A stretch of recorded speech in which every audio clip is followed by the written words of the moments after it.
when they have their, that time of the month situation. So Steinberg hit her with this.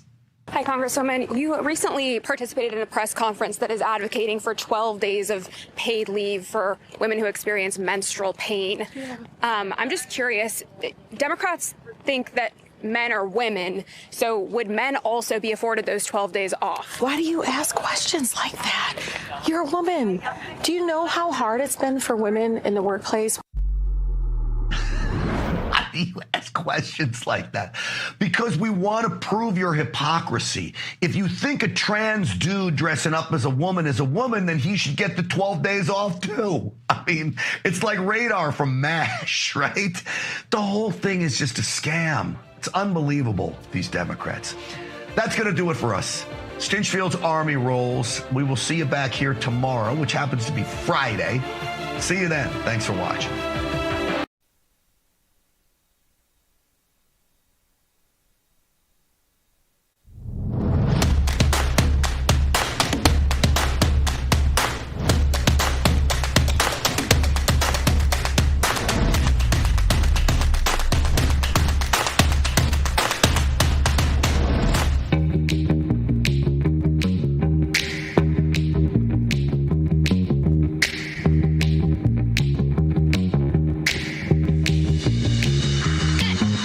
Live from Studio 6B on a Thursday, 8 p.m., June 4th, all across the country. Glad you're in.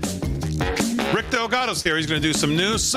Slick's not here. He's It's Paul. It's a hard habit to break, isn't it? No one's here but Delgado and me. And Harry on the highway sitting around doing nothing, of course.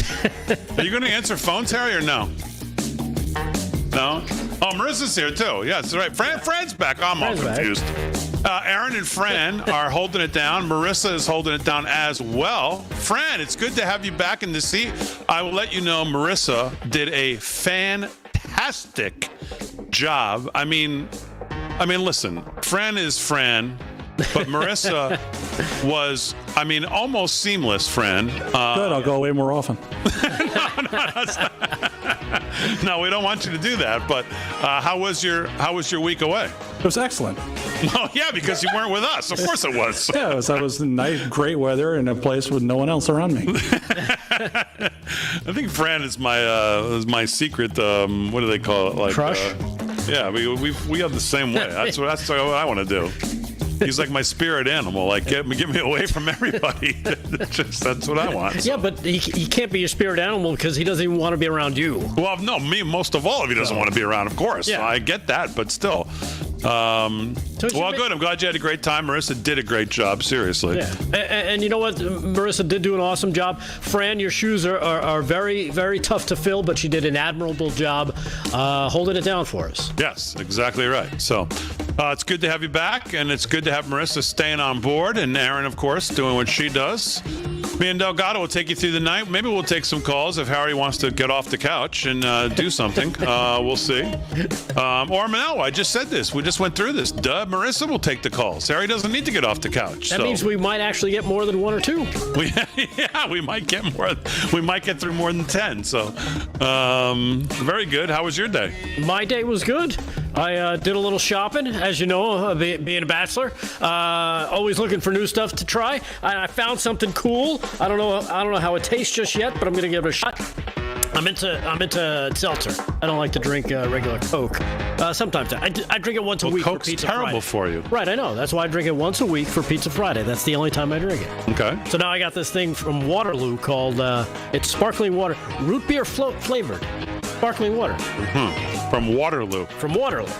Okay. Oh, we're going to try it right here. Right here. This is like a new segment on the show. Yeah. So see if we can chase off any more potential advertising. Okay, here we go. If it sucks, we'll tell you.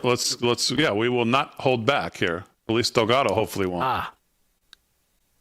I'm going to say I like this. Okay. This is good. All right, very good. Waterloo root beer float flavored water. Float flavored seltzer. Zero calories, no sugar. Awesome. We're going to call this Drinks with Delgado. Drinks with Delgado, yes.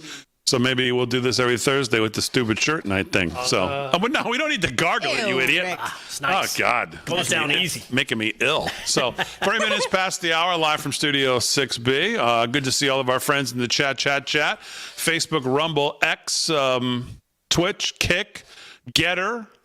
Who am I forgetting? YouTube, over at Real America's Voice, of course. All of you, welcome on in. Glad you're here. So, last night we opened the phone lines. And we got, I think Harry said the total was 38,000 calls in a little less than about 90 minutes. I think we put the number out around 8:20, and obviously the show ended about 9:55. 38,000 calls in 90 minutes. And I got to thinking about that. I don't think most people out there realize the significance of the Real America's Voice audience.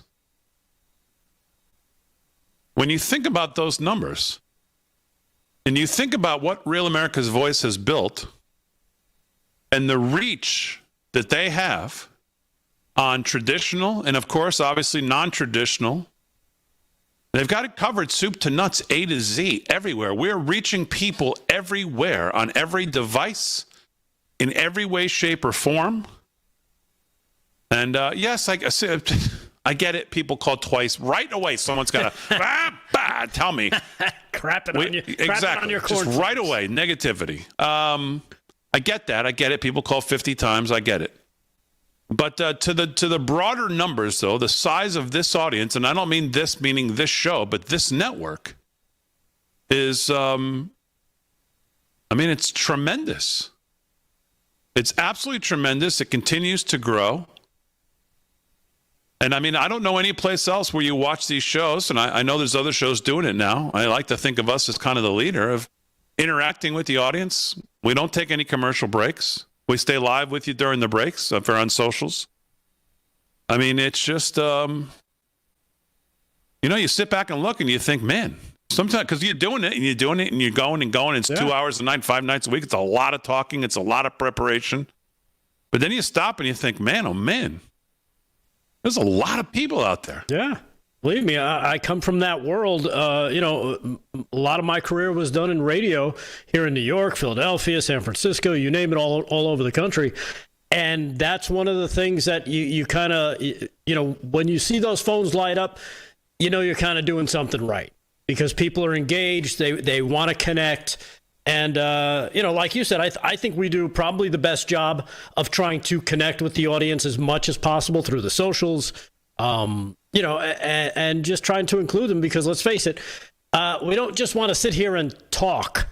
We want to engage. We want to have fun. We want to, find out what people are thinking and see if we think the same way. Because a lot of times, we end up saying some of the things that you guys are thinking, and I think that's a big part of it as well. And when you see those phones light up, and again, that's such a great sign.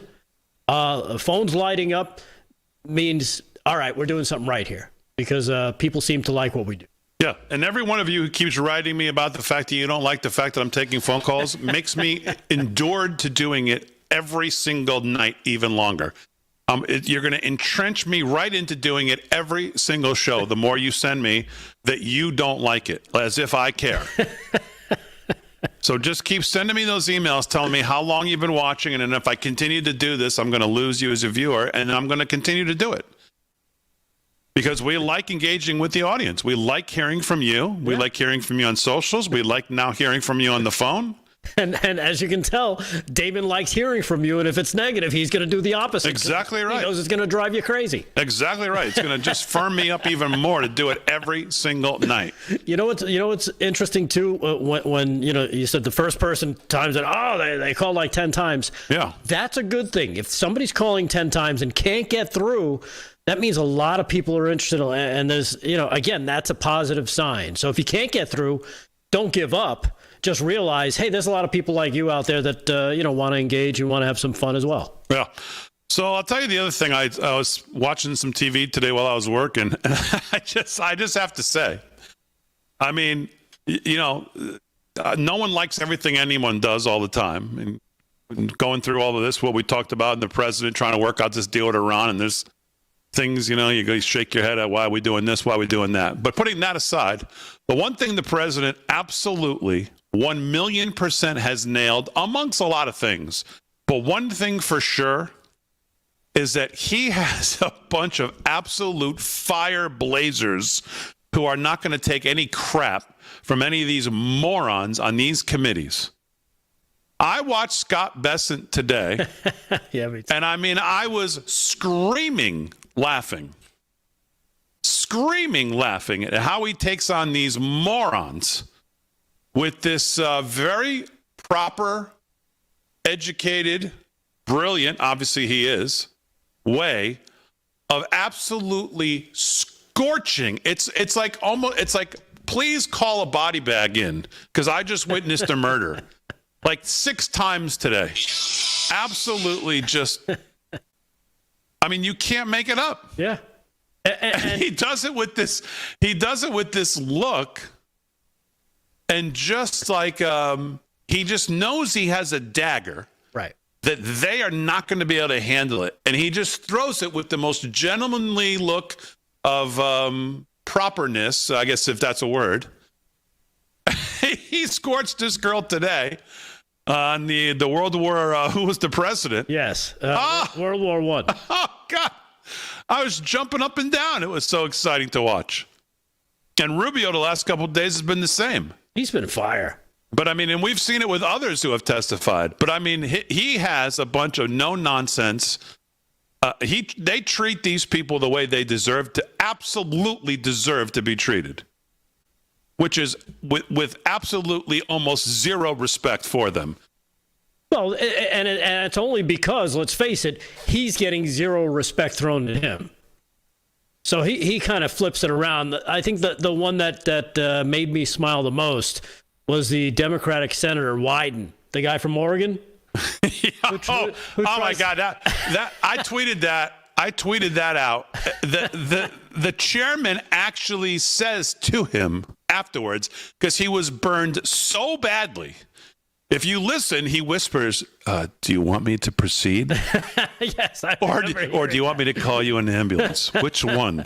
Because you got smoked so bad. Oh my goodness. That I'm uncomfortable. Yeah, clean up on aisle 7. Oh my God. Wyden looked at him like if he could have crawled under the desk, which I think he's used to doing, he would have done it. Oh my God, was that brutal? And today was too, to that numbskull, whoever she is from, I think, California. Yeah, to a bunch of them. He just, you know what it is? Like you said, he does it in such a nice way, with his chin held up high, because I guess that's just the way he was brought up, and that's the way he is, and he tries to be above it, but he's not that far above it that he can't reach down and stab you with a good jab. And by the way, how is it that we have elected officials who can't answer basic questions about our government and civics and things like that? Like, it's one thing if he asked, like, I don't know, me some question, and I was like, I don't know, because who expects me to know? I'm an idiot. But when you're asking elected officials who represent the people basic questions about times in history that they're blabbering on about now and trying to compare to, and you say, oh, well, who was the president in World War I? And she wasn't a kid. She was an older senator. Yeah. And then she tries to filibuster right here because clearly you don't want to answer my guy. And then he says, well, no, who was the president? Yeah, well. And then she finally says, yeah, I don't know, but how does she not know?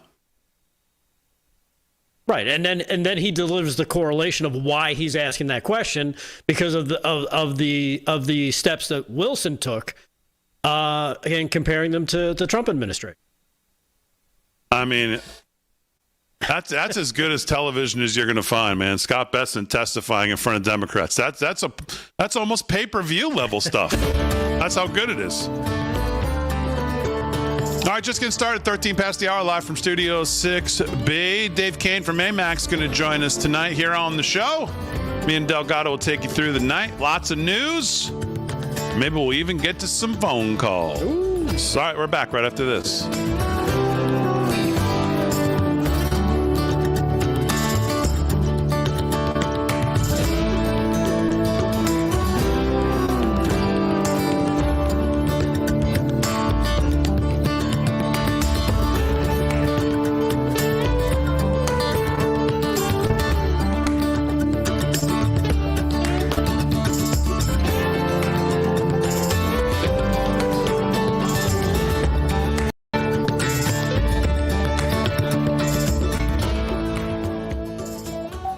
Chat. What's going on in the chat? Live in the chat. I'm just going back to see. Howdy to the Rumblers. Rumble. I saw someone said hi to Vin Buta. Is Vin in the chat? Because he's not on the show. It's Thursday night.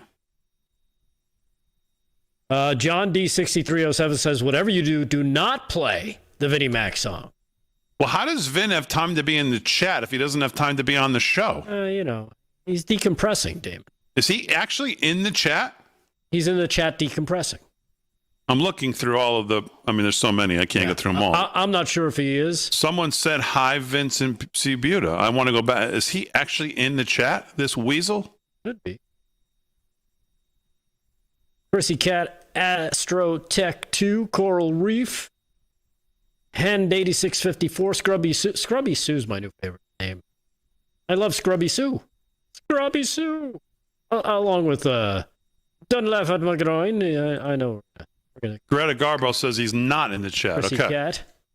Katie Randy Gentry, Big D, where's Vinnie Mac? I have no idea.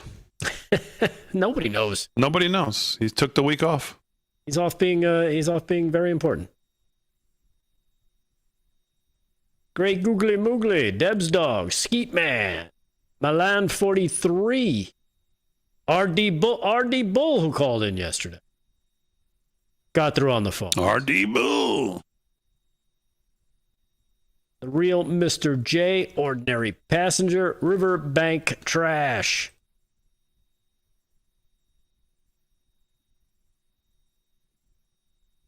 Jumping over to the Twix.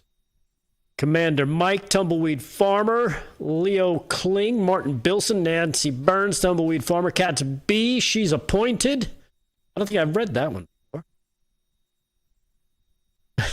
She's Appointed has a good question. Scott Besson should throw past maybe Ilhan Omar when he gets a chance. Who was the president of Somalia during World War XI? Yeah. 11 Hand Omar is how we refer to her, please. Brendan Knoll, C. Jules, Commander Mike, Cats B. Howdy to the Twixers. Try to get over to YouTube's real quick. I know Slick isn't here. Slick was supposed to do his check-in tonight, but Aaron says he's not going to do it now. What a puss. Well, we don't want him to do it tomorrow, though.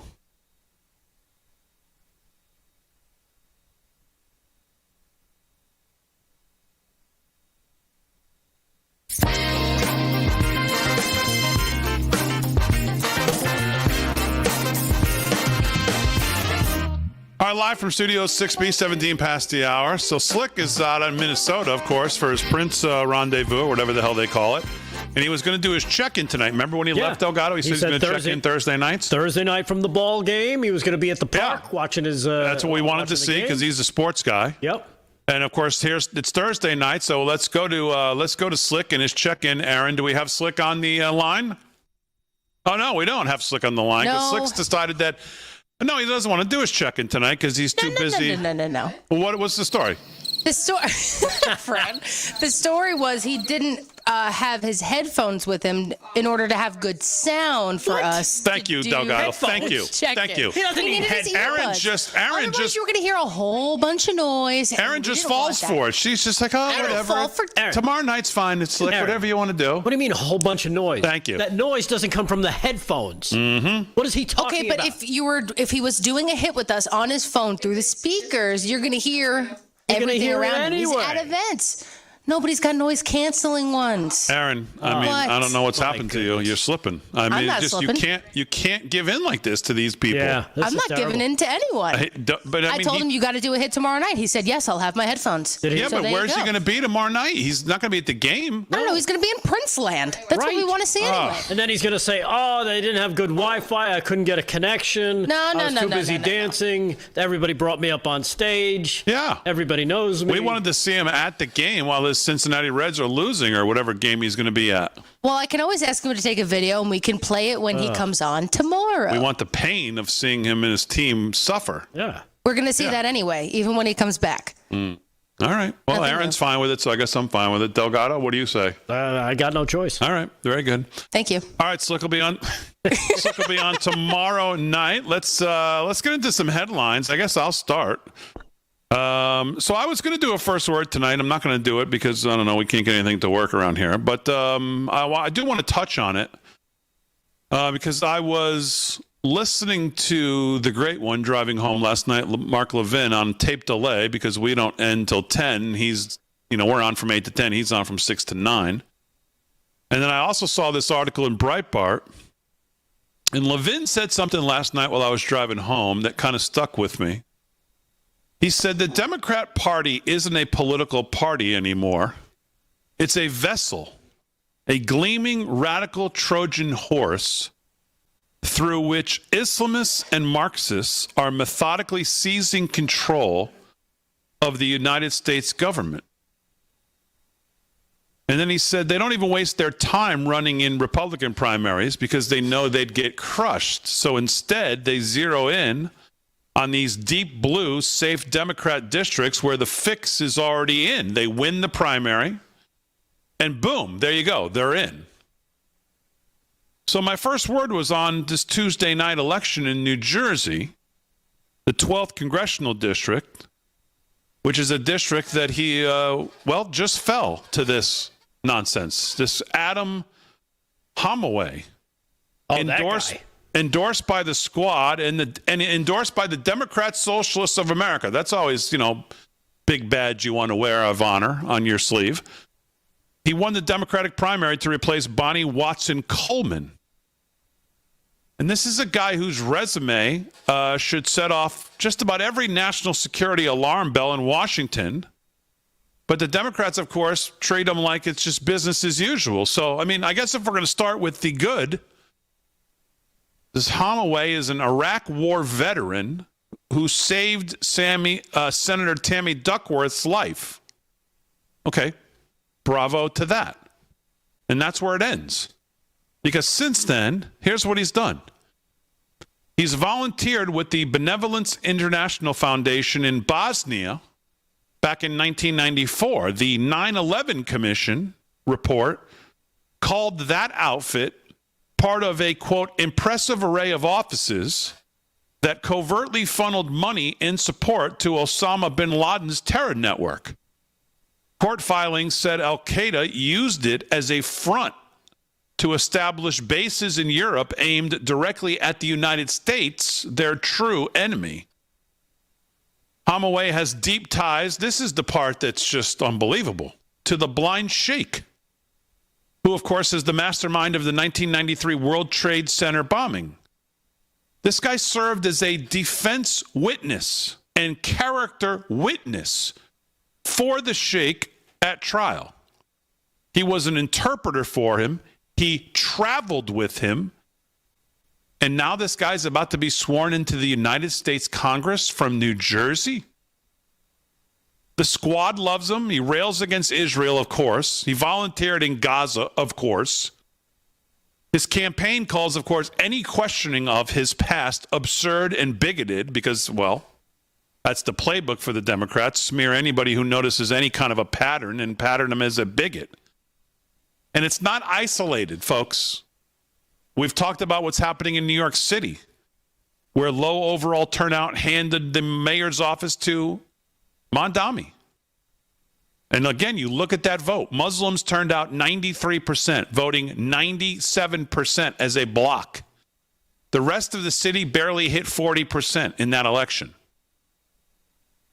And Mondami is now using the power to recruit the most radical Islamists to run for Congress and other offices. He's spreading the revolution. And you know who's funding it? Well, it's pro-Palestinian businessmen from all around the world who are entrenched in oil, who have billions of dollars to spend. I know everybody's busy screaming about AIPAC, which, of course, is not even made up of Israelis. It's made up of Americans, AIPAC. But a place like American Priorities Pact seems to just fly over under everyone's radar.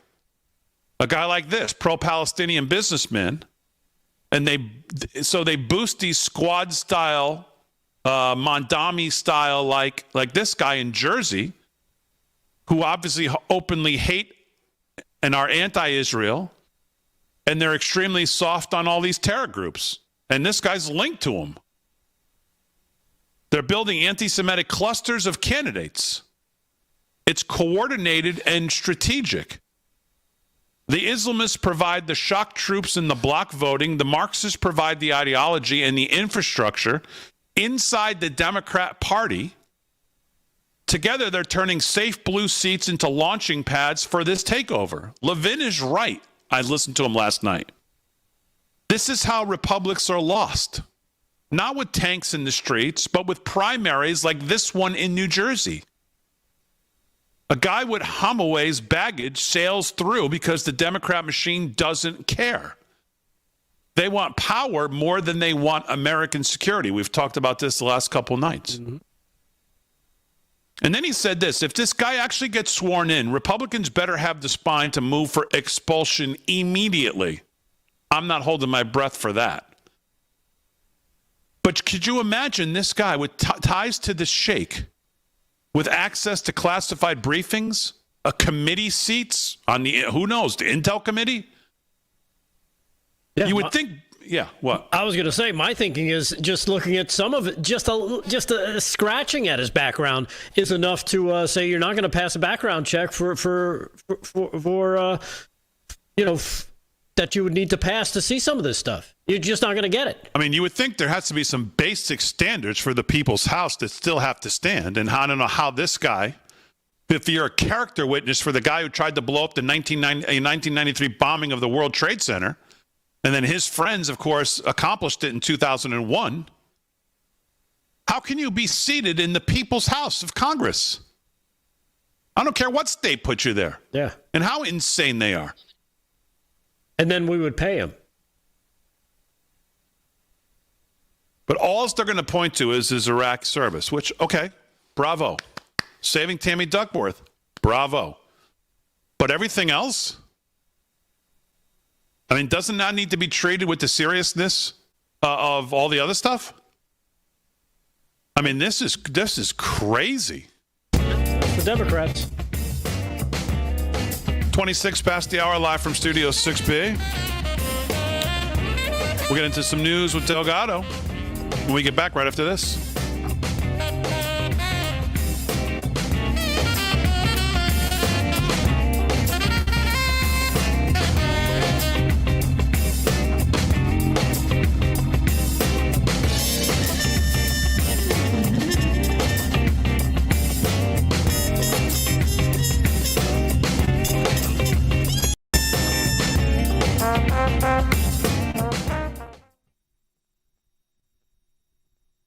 Hi, Rebecca. No problem. No problem. Taking Delgado. Oh, yeah. Is that what we're going to do? Yeah, you're going to move over here.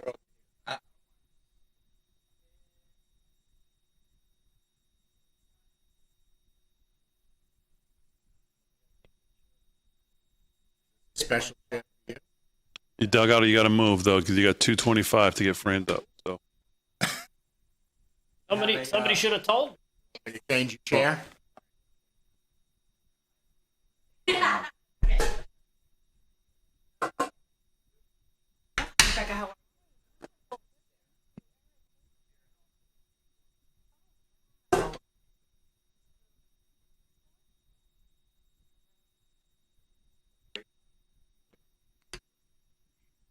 Let me get.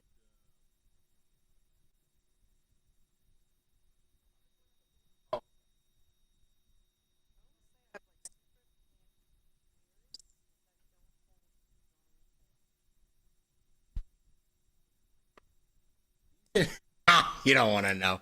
He's at a Prince convention. Him and I swear to God, and that's it. And I'll dress you.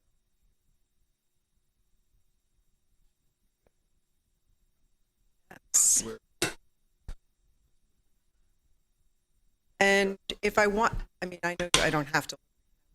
Is this guy? Oh, that one.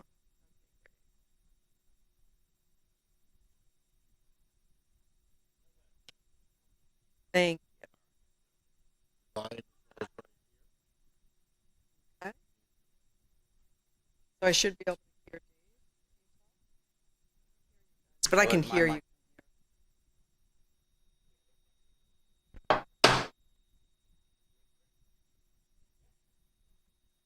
Hi, Rick.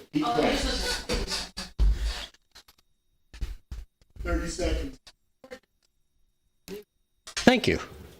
Don't look at Damon's legs. What? She meant me, Rick.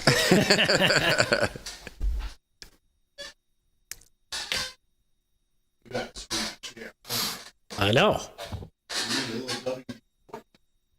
We'll get on it. Hop to it.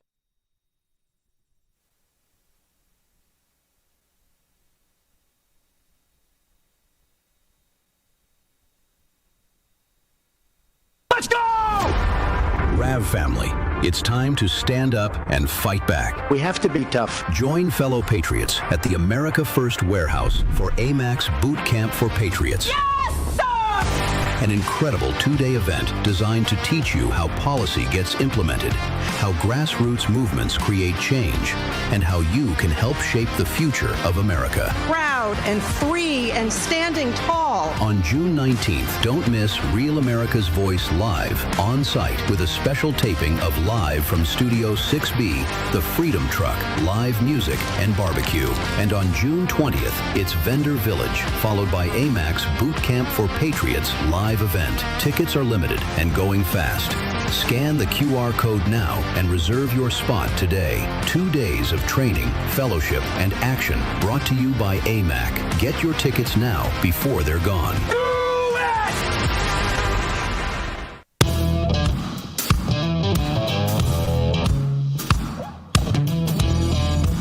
All right, 31 past the hour, live from Studio 6B on a Thursday night. Real America's Voice all across the country, 103.9 LI News Radio, Suffolk County, Long Island. Glad you're in wherever you are. We always appreciate giving us a few hours of your weekday nights, 8 to 10 right here. You saw that promo. 19th and 20th coming up. AMAC live at the America First Warehouse Boot Camp for Boomers. Please welcome to the show right now Rebecca Weber.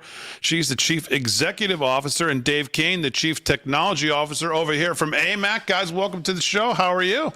Doing terrific. Thank you, Damon, for having us. It's great. It's great to have you. Yeah, great to be here. This is our first time officially meeting, I believe. I think it is, but I'm a huge fan. Love the show. Love tuning in. And Dave, love you guys so much. Well, Dave's, it's old hat for Dave. He's been here a bunch of times. I love hanging out with you Dave's guys. like, I'm sick of these guys. And who's your fafavorite cast member? You, we'll put him right on the spot. That's nice. Okay, good. Okay, she's good. So, what's going on in AMAC? Oh, boy, we're gearing up for 250, America's 250th. This is really a time, I think, of, it's like the spirit of 1776 is today. What a great time to be alive. So many good things happening really in our country in so many ways. We have members in all 50 states, and we work on behalf of our members. We take our marching orders from our members, and we listen to them. And they help us, and we're doing so many good things. We're fighting on the election integrity front. We're doing a lot on the AI front. Our members are real concerned about the future of AI and what that means. We're gathering stories from AMAC members that need help, that are aging at home. So there's something for everyone. So many of our members just love this country. They volunteer. They're very involved in their community. And that gives us really like a way to know what's happening across the country in all 50 states. So I encourage people to join AMAC because we're a joyful group. Events are unfolding. We've got the AMAC Boot Camp for Boomers, which is on June 20th. Dave can talk more about that. And we'll be at the National Mall celebrating America's 250th in the Faith and Family Pavilion. So we encourage people to come down and see us there.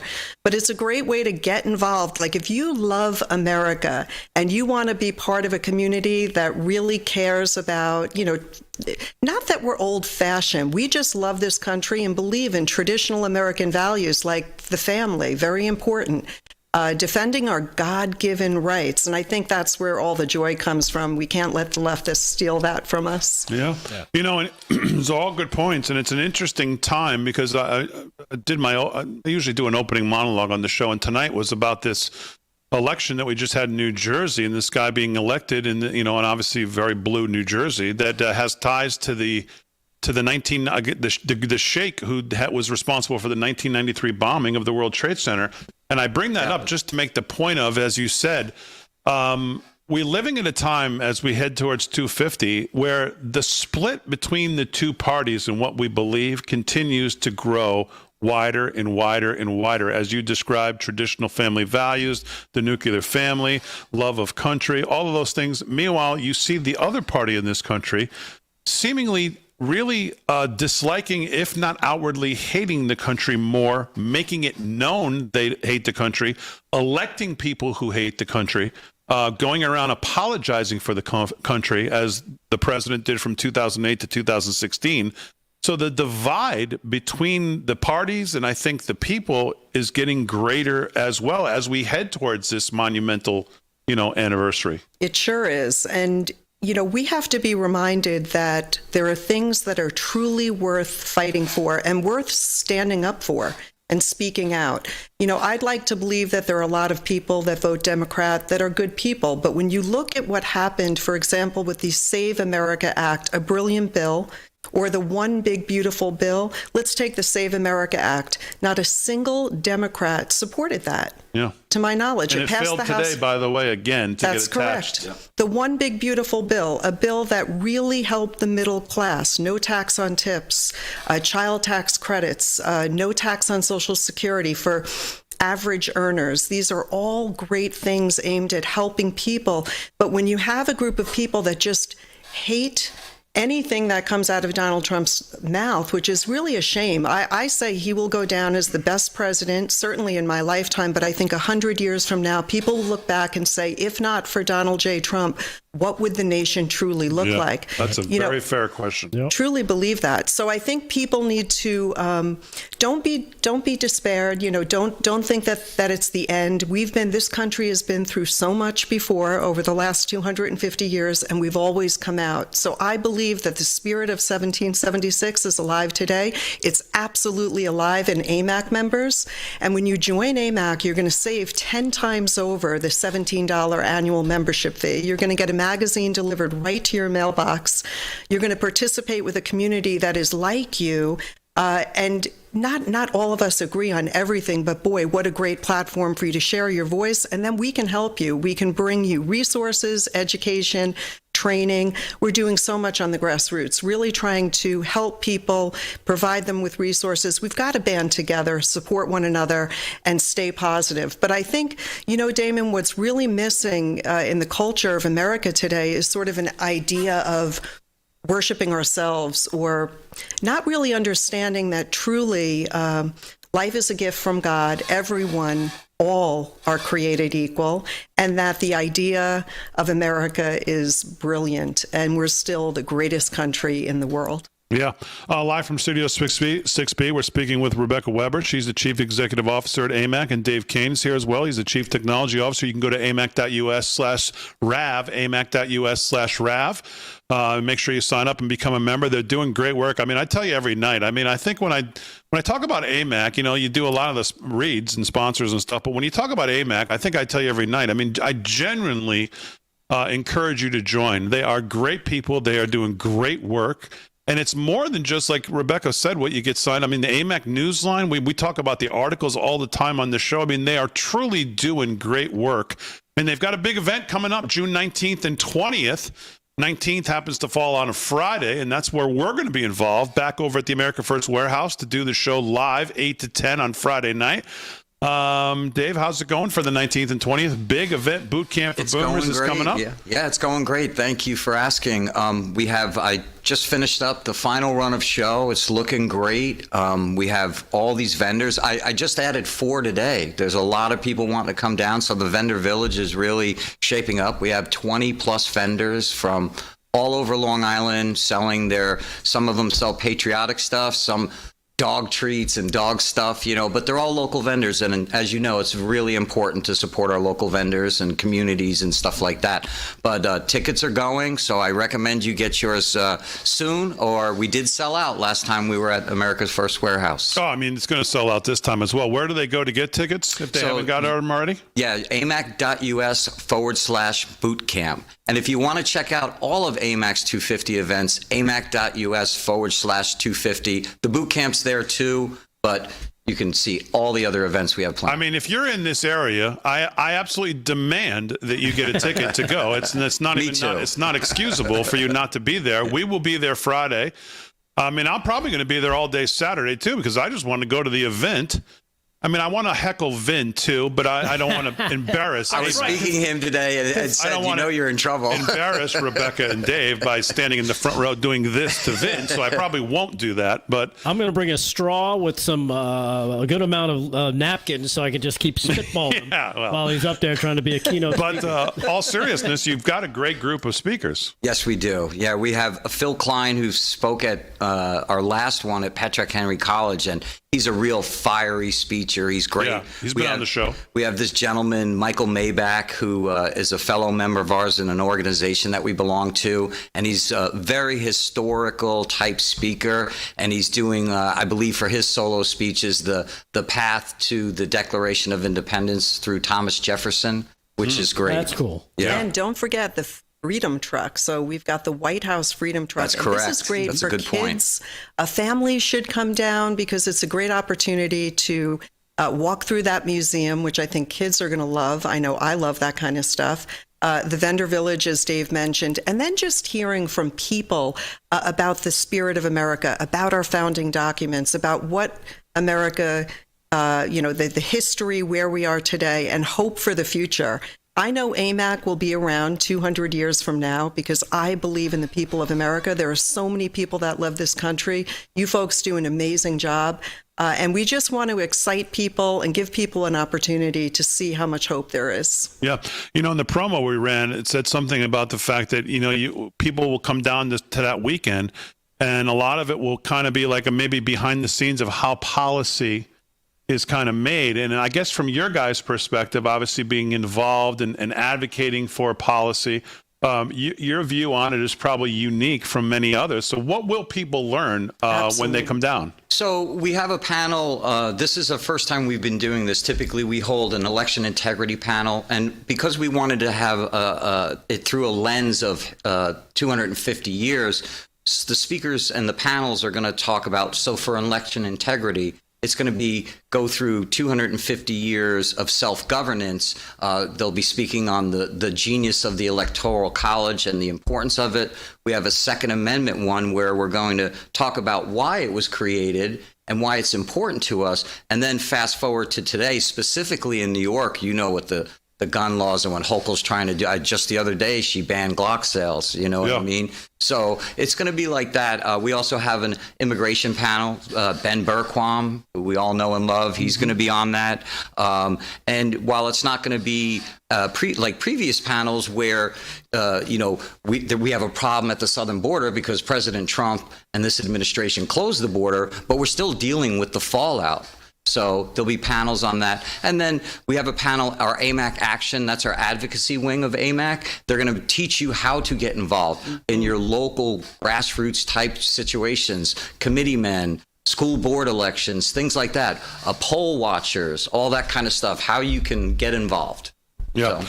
All right, great stuff. It's June 19th and 20th. You can go to amac.us/bootcamp, amac.us/bootcamp. I demand you get tickets. Live from Studio 6B will be there Friday.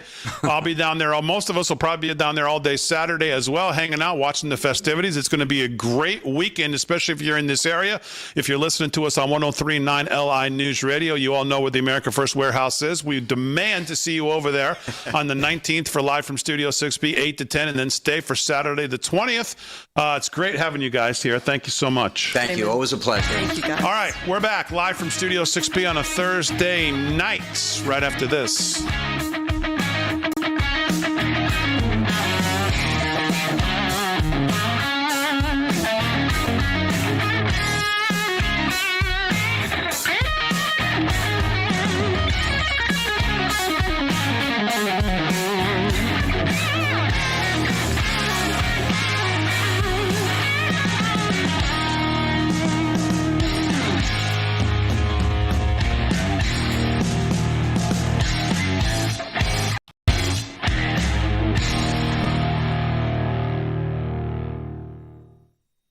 guys so much because you've been so faithful to our mission and helping us. And I see what you do. And I tell Dave all the time, I'm like, I want to go down there and give them a big hug and say thank you. When she heard I was coming down, I she so goes, appreciate you. Oh, we appreciate it. I really do. And you guys are fun. You do an amazing job. Your show is Thank you so much.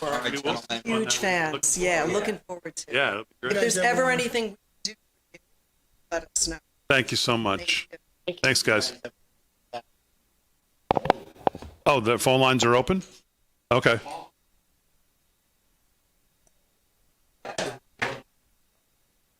Okay.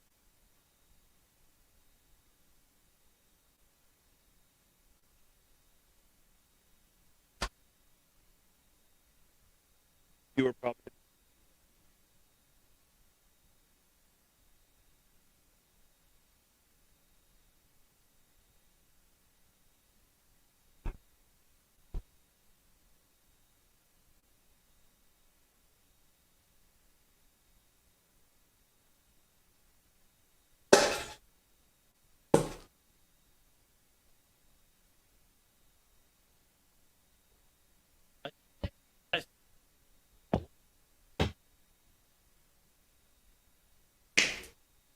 Had I known that they were only... I don't know what was wrong. Chick, chick, chick, chick, chick. Yes.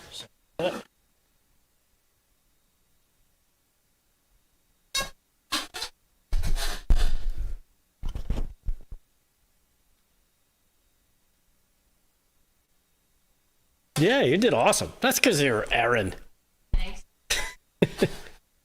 Who else would you be?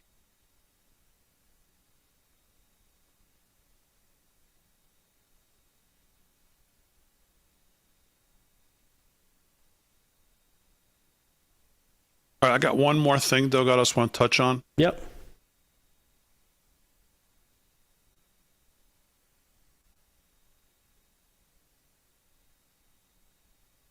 And then we'll jump to C2. What's C2? Your first news. Oh. Okay. Right? Yeah.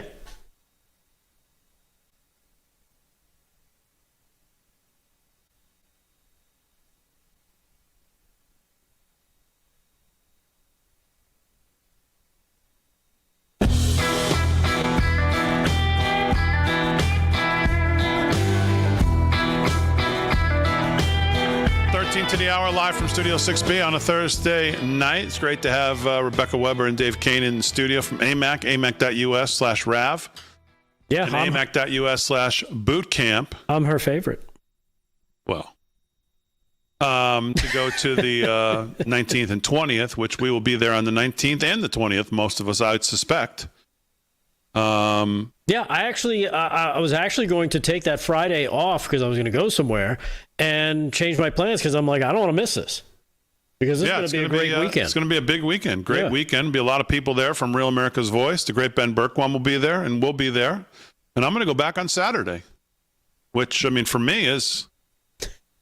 He's going to bring a tomato. Normally, there'd be no chance I'd be there Saturday for anybody. But for AMAC, then, I mean... Again, heckling Vin has something to do with it, if I can.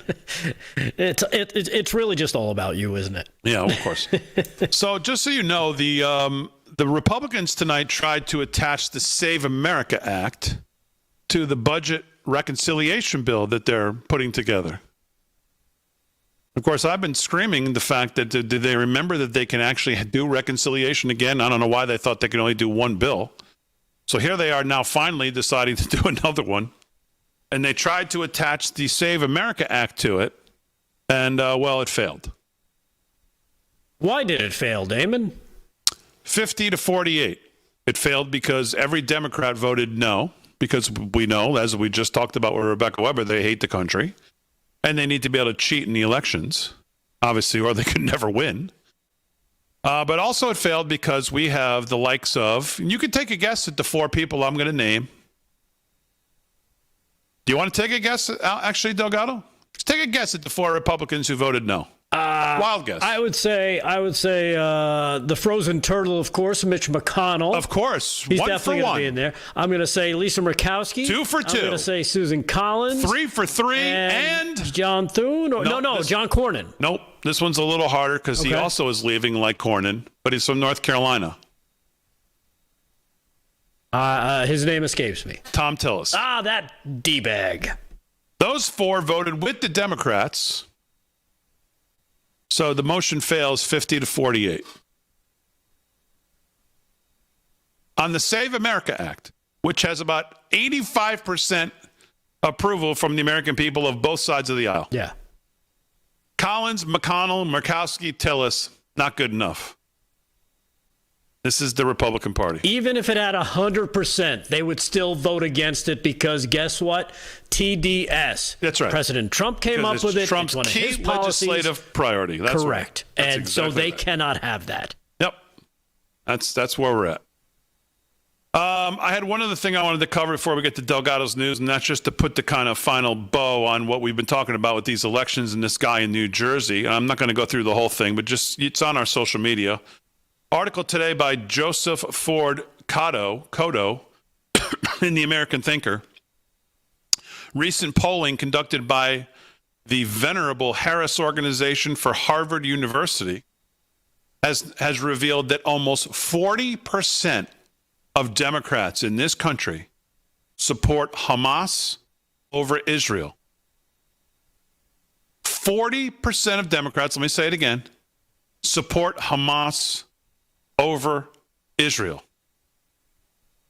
And he says, needless to say, this midterm season, please do not vote blue, no matter who.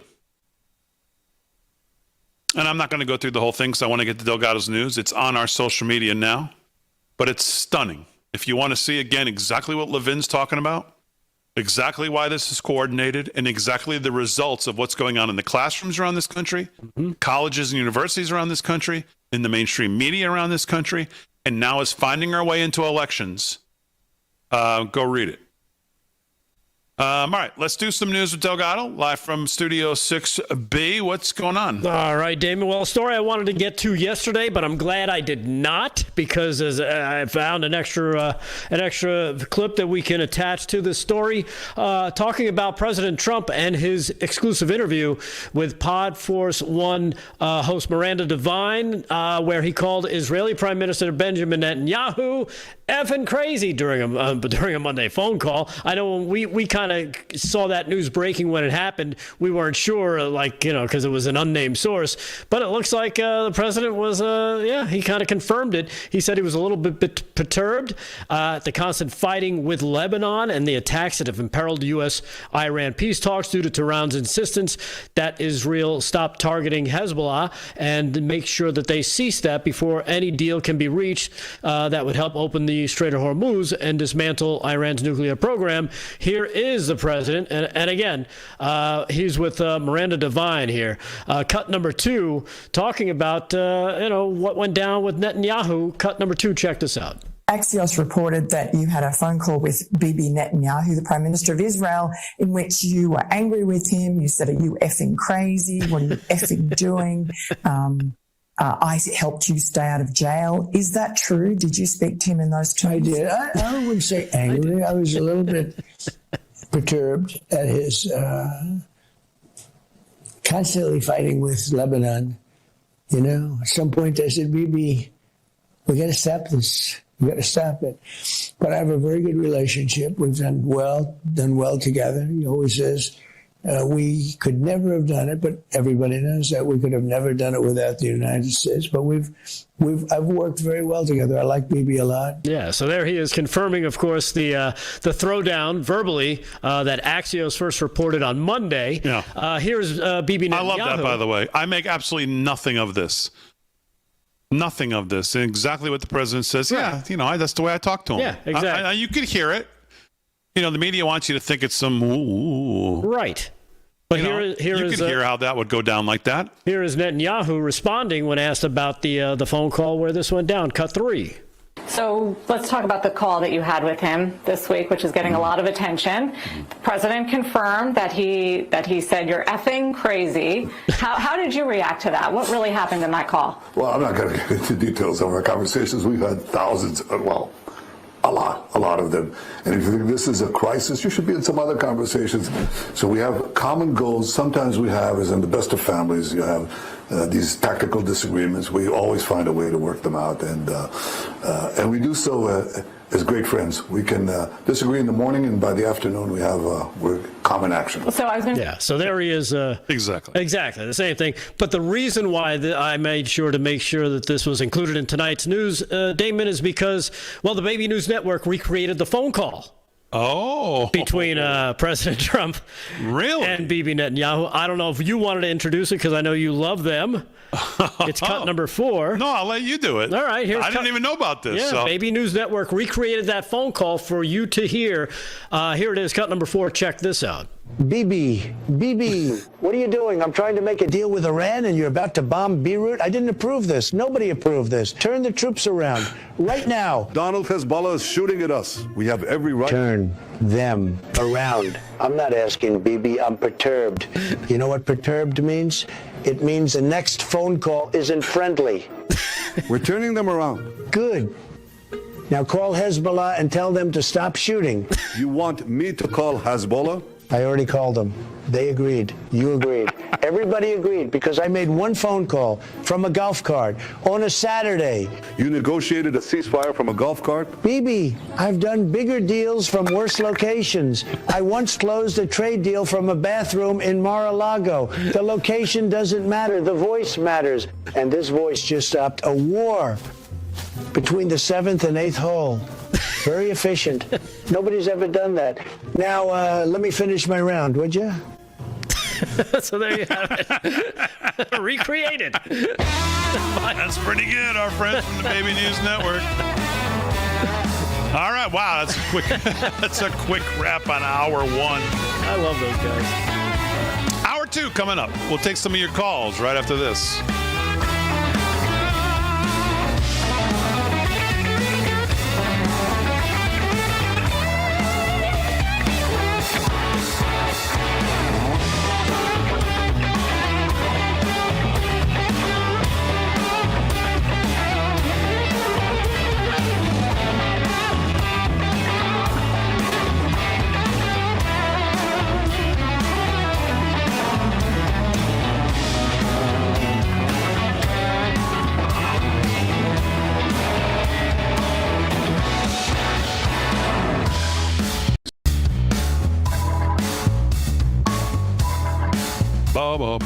Boom.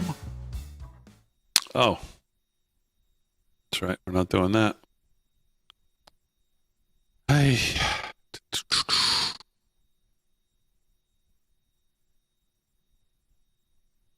Chat, live in the chat. Let me jump over. Give him the heater, Ricky. All right. Over in the YouTubes, Steve Smith is in there, Allie Lane, Annie Duncan, Ruby Ivory, Bill Moore, Les Durham, STT Patty, Turbo 231 Girl. You also got Glenn Irvin in the YouTubes. Turbo 231 Girl's in here a bunch. MST Craig. Gene and Kenny are in there. It says, Thune is a loser. You are correct, Gene and Kenny. Sharon Marlowe, Karen CB. Yeah, but what does it say if he's a loser? And we all know that, and yet he's the leader. So who does that reflect on? That's what I want to know what people think. Not us. We don't want him. Not me, because I told you from the beginning he shouldn't be the leader. How do you actually remove the guy? Good luck.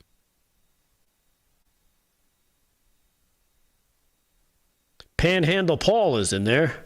I don't see Vin, so I don't think Vin's in the tubes. Well, he's never there. He's only in Facebook. Oh, he's only in Facebook? Yeah. No.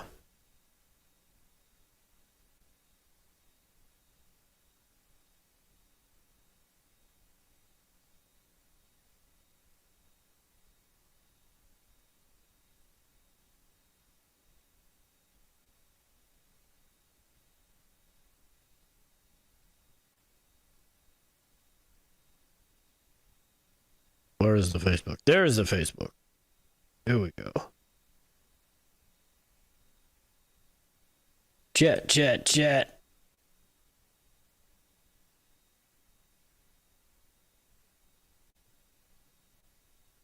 Is there a bumper here, Aaron? Okay.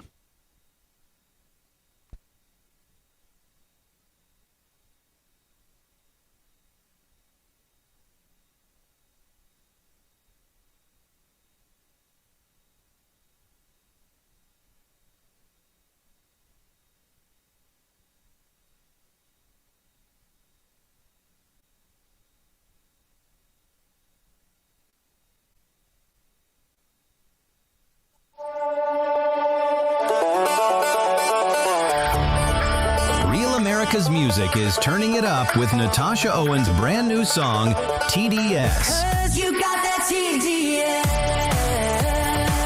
You've tested positive. There's nothing I can do but chronic low IQ. It's TDS. Funny, fearless, and guaranteed to trigger the meltdown crowd. This is the anthem everybody's talking about.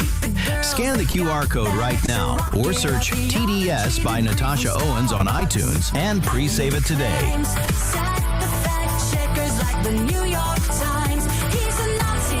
Let's run this song straight to #1, Rav family. You got that TDS. You tested positive.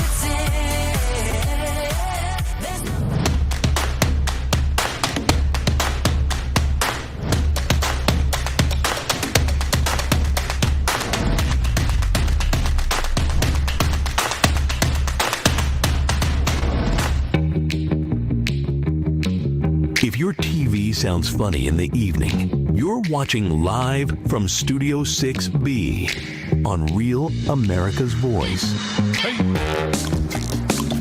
All right, hour 2, live from Studio 6B, 9 o'clock on the East Coast. Real America's Voice all across the country, 103.9 LI News Radio, Suffolk County, Long Island. Glad you're in. We can hear the Kevin Downey Jr. Show weekdays, 9 to 11 a.m.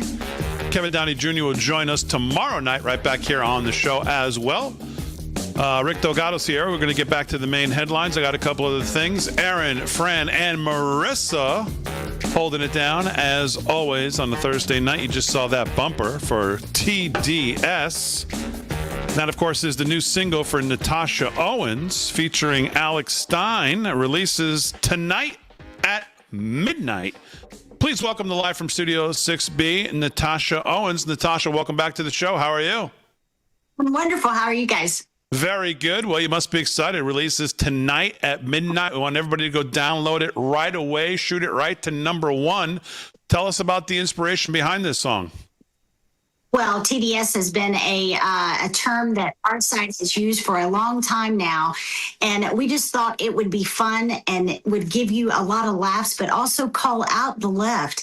You have these Hollywood elites, these politicians that just cannot stand to hear the name Trump. They absolutely melt down, and we've put up a few previews up on our social media this week. And if you need proof of the meltdown, just go to my social media on Facebook. I tell you, they just lose their minds. I think if Trump cured cancer, they would be against it. It makes no sense at all. So we had a lot of fun making this video, and I hope you guys like it. I can't wait for you to see it.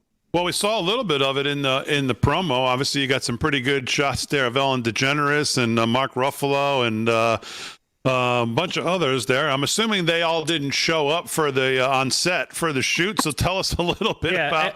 Except I was going to say, except for Jimmy Kimmel, who probably did show up for the proctology exam. Yeah, tell us a little bit Very excited about that creative process behind the music video. Well, you know, we created the song, and we meshed like 5 different genres of music into one and put banjos on it. It's a very fresh, like Katy Perry pop type song with banjos. I think you guys are going to love it. But when it comes to the videos, you know, the one good thing about AI is that we can create things that are very funny and produce content that we wouldn't normally be able to find on the internet. So I've seen this video 30 times now, and I'm still finding things picking things out that are brand new. So as you're watching it, you're going to have to stop it and go frame by frame, and the details in it of the signs on the walls to what's on the IV pole. It's always a surprise. It's pretty funny and pretty amazing. Yeah. So a couple of things. Speak a little bit to the idea of kind of what you're doing, political, I don't know what you want to call it, political comedy, political satire, and kind of incorporating that into music. We're seeing more of it. Like, how do you approach it? Do you think it's something that's going to last? Is it a fad? Like, what do you think about when you think about how to do it? Well, throughout history, music is so powerful, but it's always been a part of social content, always. You can probably find that all through the 60s, 70s, 80s. And so this is kind of no different, although it's veering into the political world. We are hitting topics that are controversial, that we're not allowed to talk about, and just putting a bunch of truth in it. We're making fun of it to some degree. We're giving it a very lighthearted spin, especially on topics that are just kind of they hack us off, right? We feel helpless about the 2020 election. We feel helpless about the climate agenda that they're pushing down our throats, et cetera, things that are happening socially. We're putting a fun spin to it and giving you an opportunity to laugh about it, giving you an anthem to sing, and just bringing so much joy. So I hope that's what we're doing with our music. I think we are. We're speaking with Natasha Owens, her new single TDS. Now it says featuring Alex Stein. So what does Alex do in this? He does the whole outro.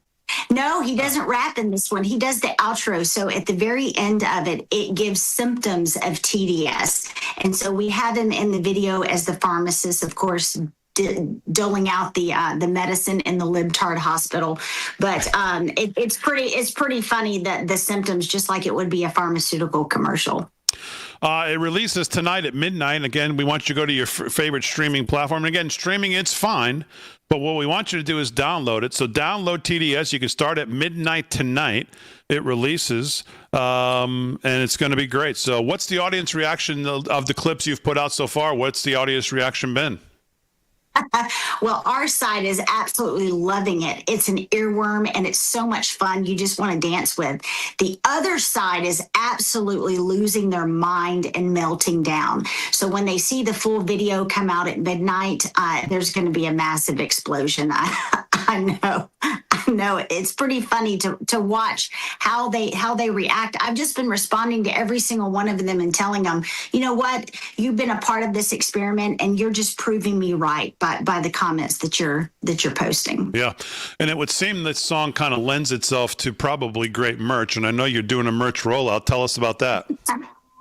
We're starting to do that right now. So stay tuned. We will have merch up in the next couple weeks.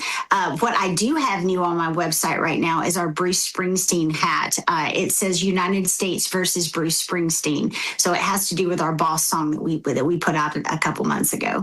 And before I let you go, and again, we're speaking with Natasha Owens. Her new single, TDS, releases tonight at midnight. You can download it from any one of your, wherever you get your music from. Download it. Put it on your playlist there. But talk just a little bit about your experience at Real America's Voice and supporting, this kind of music and supporting conservative artists. We see what's going on with these artists like Martina McBride, that phony, and talking about Independence Day, and then here she is backing out, and some of these other losers that say, "Oh, geez, it's something I thought it was going to be something else," but we know what you're doing. Don't try to frame it as something else. But talk about supporting and Real America's Voice, supporting artists like you and other conservative voices. Real America's music has been amazing. We've said for years that there needed to be a parallel economy to just about everything that was secular, because there's no lane for conservative voices out. We're getting censored, tech suppression.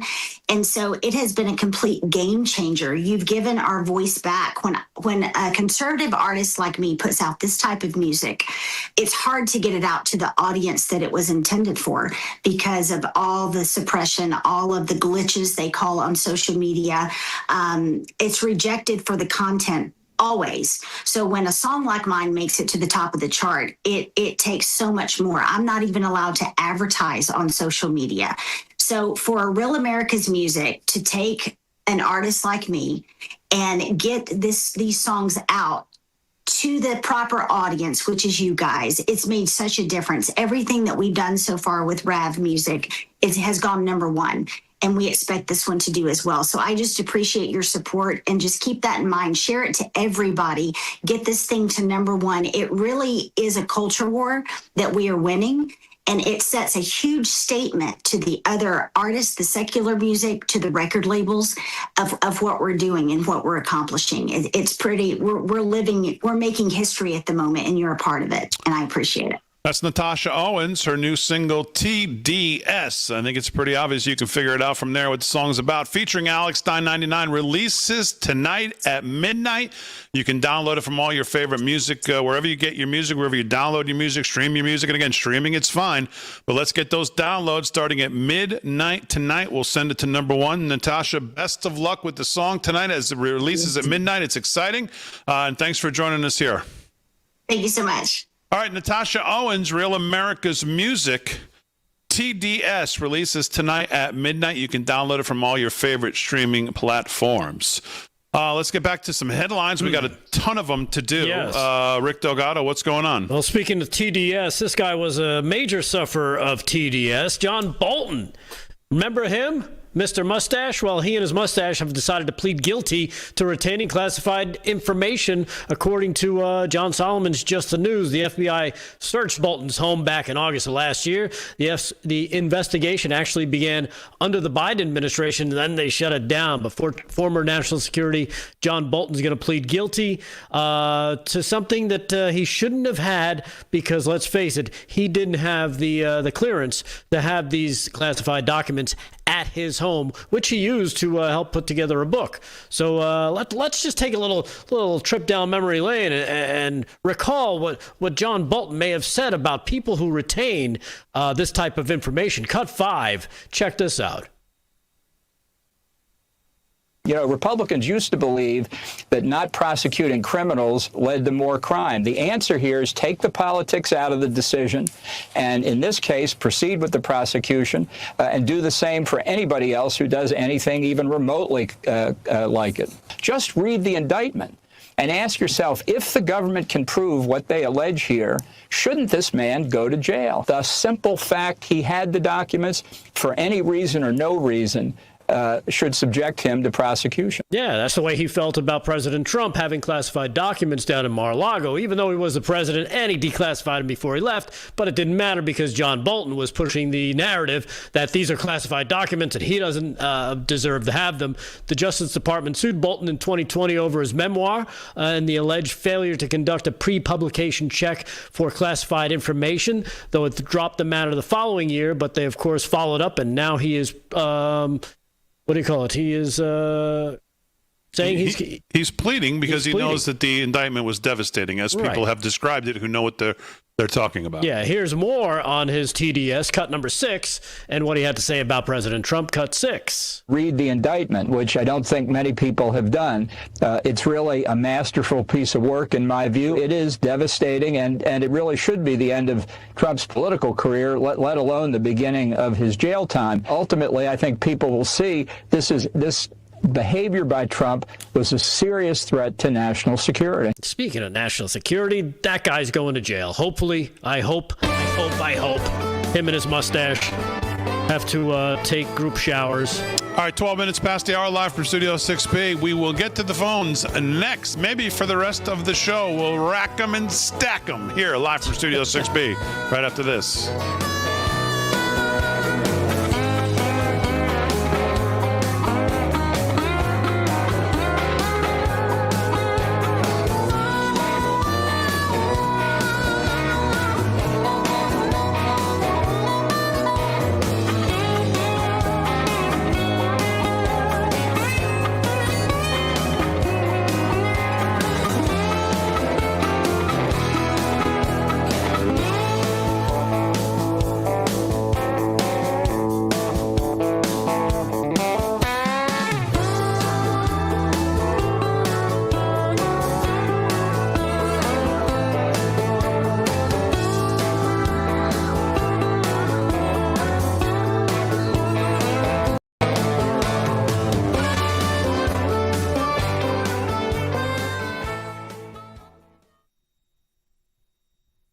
Chat, where my people at?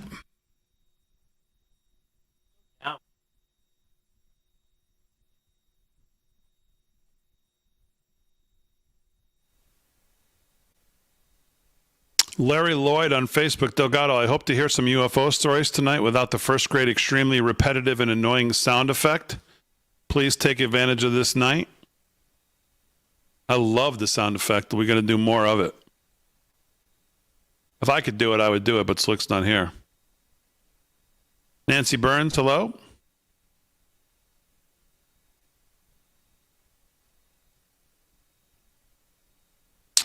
Damon, where did you get your jacket from? I've been looking for one for my husband. Oh, I don't remember.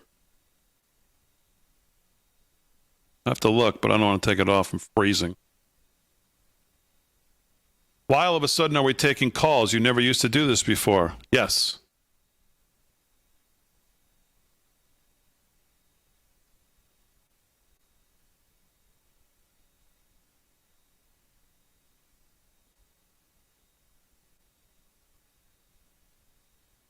Hello, Carol on Facebook. Jackie Chan on Facebook. Jackie, love your movies.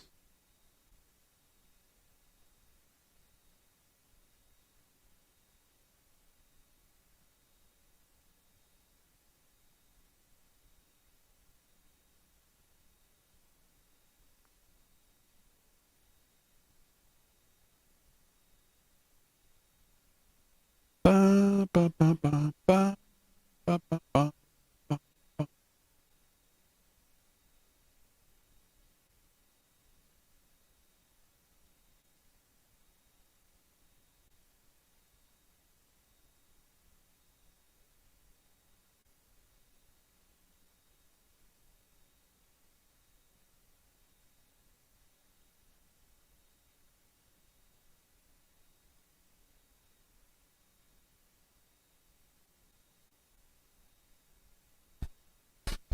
Danny's back. I don't mind the sound.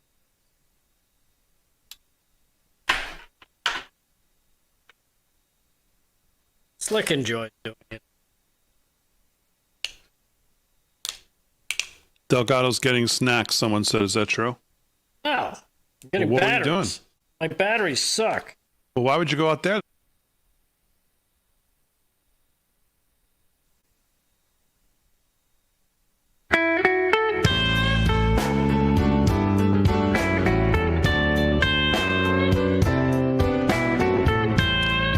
Well, sound like the blues. We talked about our friends at Tax Network USA. Do you owe back taxes or have unfiled tax returns? Maybe you've filed every year, but you just still keep owing, retired, and got hit with a surprise tax bill?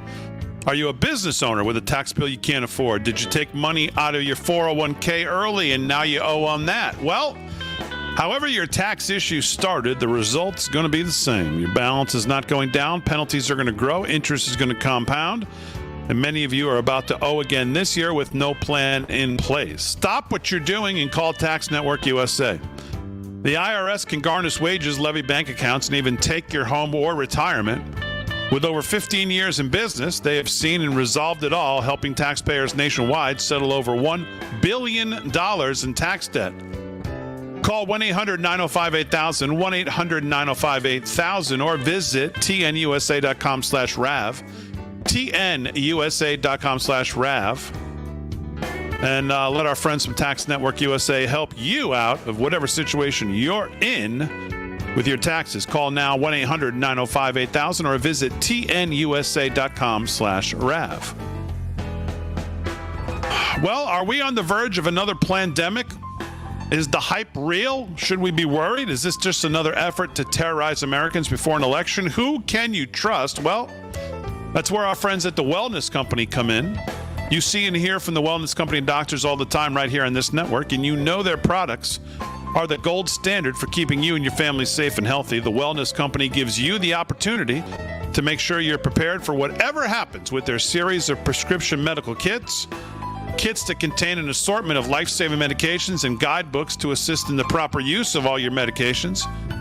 Additionally, the Wellness Company offers a variety of products from parasite cleanses to methylene blue to weight loss, so much more. that can help you stay healthy and live a longer, more satisfying life. Be prepared, not scared.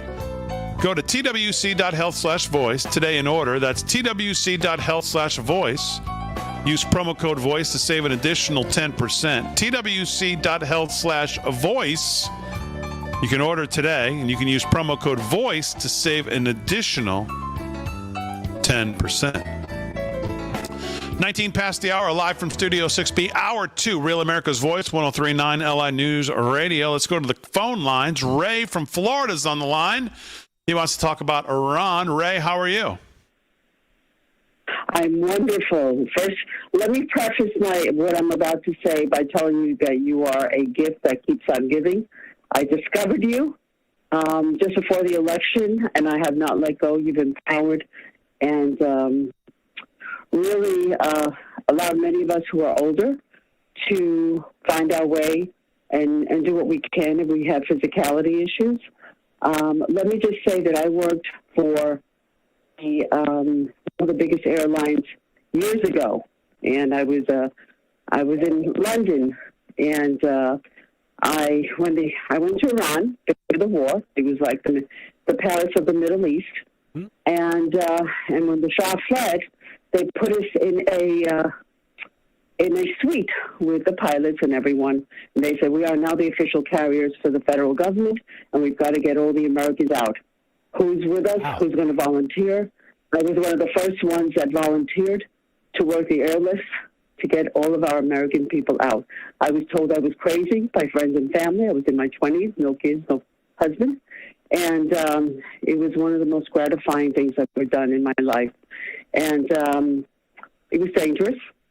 But when people told me that, I said, those are my people. My brother, who is deceased now, was an Air Force pilot. He died as a result of Desert Storm. My sister was also part of the Pan Am. Oh, I shouldn't have said that. So I lived in London for a while. I traveled the world. I've seen it all. The one thing I want to bring home is that this is an ideology. I know these people very well. I've met some good people, and I've met some unusual people, and they're not going to change. They're just stalling. And I wish our president, and I hate to say this because I'm a Christian, just nuke him. You know, that's all I have to say. And I'm not, no, seriously, I'm in my 70s, and I know how they operate. I know the good, the bad, and the unusual. Yeah. That's going to be in my book. Well, Ray, we appreciate your call. We appreciate you telling your story. It's an amazing story. Thank you for your service and everything you did, and God bless you. I'm sorry for your loss as well. But it's an amazing story, huh, Delgado? Yeah, definitely. She was there when this all went down. And she properly described what Iran was like. It was the Paris of the Middle East. You look back on pictures, you just put in a search, Iran in the 70s. You'd be amazed. You'd think you'd be looking at a street here in New York City or in London, because that's how modern and how Western they were. And now they're stuck in the Stone Age thanks to the mullahs and this destructive, disgusting ideology. Yeah. Vera from Oregon's on the line. She wants to talk about Iran and Trump. Vera, how are you? Hi, how are you guys? Very good. What's on your mind? Well, first I want to say we love you guys. We watch you guys every day. Thank you. Thank you. I think it's amazing. Yes, God bless you guys. The first time you guys had the warehouse, we bought the ticket from Oregon to see you guys. We got sick with the COVID, missed that. So it was too bad. My husband is here too. His name is Paul, and we want to talk about the Iran war and the president. We love President Trump. I think he's the best president we have ever had, for sure. And so, okay, what's on your mind with Iran? Hi guys, how are you tonight? This is Paul. Well, I have to agree wholeheartedly with Ray. I think that the answer is to stop pussyfooting around and just go over there and clean house. You are in the Air Force? I'm a retired Air Force vet, so I have deep feelings for this country and love it dearly. You guys are doing a fantastic job. Keep up the good work. All right, guys. Thanks so much for your call. Thanks for your service. Yeah. From a wacky state like Oregon, but we still have patriots out there, too. Yeah, you got them everywhere. Yeah. Debbie from Missouri is on the line. She wants to talk about the election. Debbie, how are you? I'm good. How are you? Very good. Yes, I just wanted to know if you think we're going to be able to get people to prove their citizenship. Could we have the government issue everybody an ID that's a citizen, like they did with the Social Security cards? Give everybody that's a citizen a card. Well, I mean, Debbie, thanks for your call. We were just talking about this. You look at the Save America Act tonight. Republicans couldn't even get it passed. When we have, obviously, the majority, and we're doing it through reconciliation, and we still can't get it passed because of people like Murkowski, McConnell, and Tillis. And, when you have something like this that's 85% approval from the American people, and the Republicans who control all three branches here, the House, they're in charge of everything. We can't get it passed. I still think the best thing for elections somewhere, if we're going to talk about the future and how we're going to update things, is probably getting our voting somehow on the blockchain. I mean, not just me, some watermark on the blockchain that, just like crypto, every transaction, you can't hide it. You can't get away with it. You can't, can't steal it. Can't steal it. Can't hide it. Can't do anything with it. I still think that's the future, to make them really, really secure. But to your point, if we can't get this passed, I can't imagine we're going to get some kind of unified. I mean, you see how the licenses, how they're giving out licenses to. And by the way, Social Security cards too. It's not like those are 100% foolproof, because we've seen a lot of fraud there as well. So, all right, let's take a break. Now we got a lot of people to get to. We'll try to get to some more. We'll get to some more news as well, live from Studio 6B.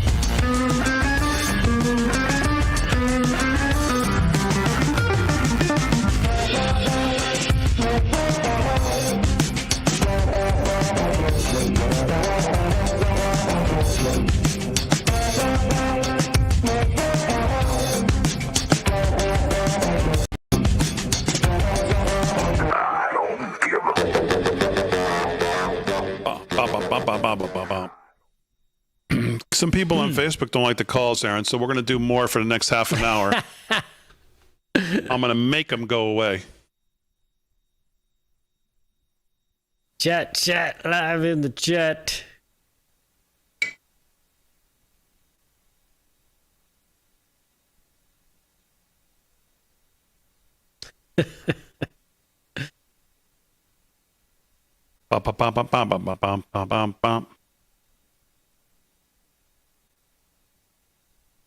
Chat. What's going on in the chat?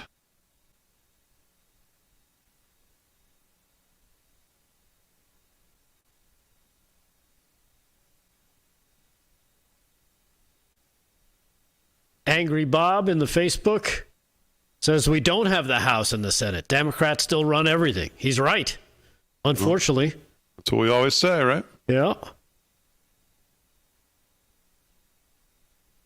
And to think every single Democrat voted against what their constituents want. 85% across the board.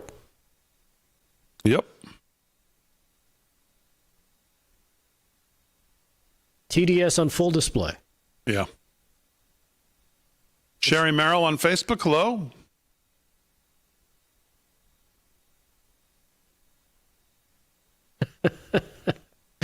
Matty F60 is not very happy with you, Damon. Good. Kathy Brockman on Facebook, hello.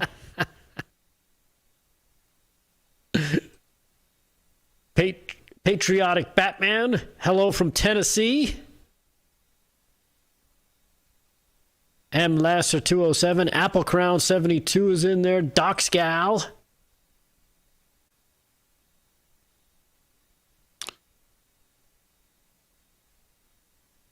Let's see. Netanyahu story, Bolton story. Yeah, that's it. I only got those two in. You want to do Pelosi? Sure. Yeah. I haven't seen that clip yet. I want to see it. And then how's the Plattner thing? It's pretty good, I think. All right, so let's do both of those. Yep. Hassenpfeffer, Joe Ed Jr. Over rumbling away on Rumble. Let's go over to Twix real quick. Damon, studio looks great. Thank you.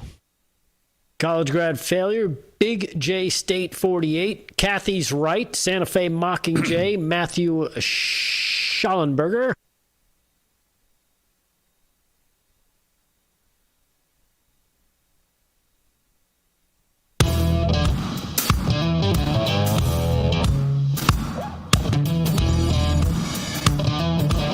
All right, 30 minutes past the hour, live from Studio 6B. We'll get to more of your calls here in a second. Let's do some more headline news with Rick Delgado. What's going on, Delgado? All right, Damon. Well, of course, lots of news, and we have some people that won't be making much news anymore, but some of them just can't seem to help themselves. That's because one of them is named Nancy Pelosi, and she's kept up her great attitude towards the American people as she, again, was confronted by a conservative reporter who is now making it a habit of talking to Nancy Pelosi in the Capitol hallways. They went at it again earlier today, and the former speaker did not hold back. The reporter named Allison Steinberg works for Mike Lindell's Lindell TV, and she was the one who got yelled at last time when she asked her about Shut up.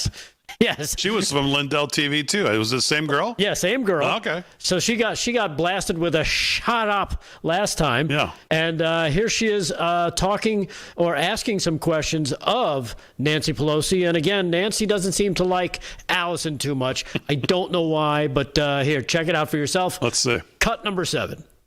Hi, Congresswoman Pelosi. Last time I asked you about January 6th, why you turned the National Guard away on January 6th, you told me to shut up and that I was repeating Republican talking. Shut up again because you're speaking lies. And I don't have right here. You're right here on record saying, no, I'll admit it. No, I did not admit it. The president never would agree to send the National Guard. Don't waste your time or mine on you. Why was your daughter filming you on January 6th? Why don't you get away? These are just questions the American people want answers to. No, you know what? I don't even think you're a real journalist. You work for Mike the Pillow Man? Mike Pillow Man. Actually, I do, and we're very proud. Mike Pillow Man. Mike the Pillow Man. That's not journalism. I don't have any reason to talk to you. He'd love to give you a free pillow. I want you to record this. I want people to know that you're not a real journalist. You work for Mike the Pillow Man, and all you do is spout untruths. Okay. Get away from me. You can insult me all you want, Get away from me. Thank you, guys. Thank you, Congresswoman. We'll give you my pillow so you can have a nice sleep tonight, okay? Take care. Oh, my God. I think I'm in love. Oh, she is fantastic. That is great. Yeah. Again, she could be on the cabinet because she treats these people exactly like they deserve to be treated. Yep. Just great stuff. I'm amazed. I got to say, I'm amazed Pelosi actually was able to make the connection between her and Mike that quick. Yeah. Like she knew you, Mike the Pillow Man. Mike the Pillow Man, not my pillow. She went with the Pillow Man. I wonder how Mike would like that name instead of Mike Lindell. Maybe he should run for governor like Mike the Pillow Man. It sounds pretty cool. That's pretty good. I like it. It was a nice little clip. And congratulations to Allison Steinberg. You have pissed off Nancy Pelosi once again, and it couldn't make us happy. Oh, man, that's so great. I could watch that 1,000,000 times. Too funny. I get you a nice pillow. You work for Mike the Pillow Man. Shut up. Anyhow. Shut up. There it is. There's some sound clips in that one too. I think we could probably snag out of there. Definitely. Yeah. Anyhow, some more news. Okay, fine. For Democrats, as another Senate Democrat leader, of course, they're all getting questions. Now, you saw Allison questioning Nancy Pelosi simply about January 6th, but these Democrats, we got to get her on the show, by the way. Yeah.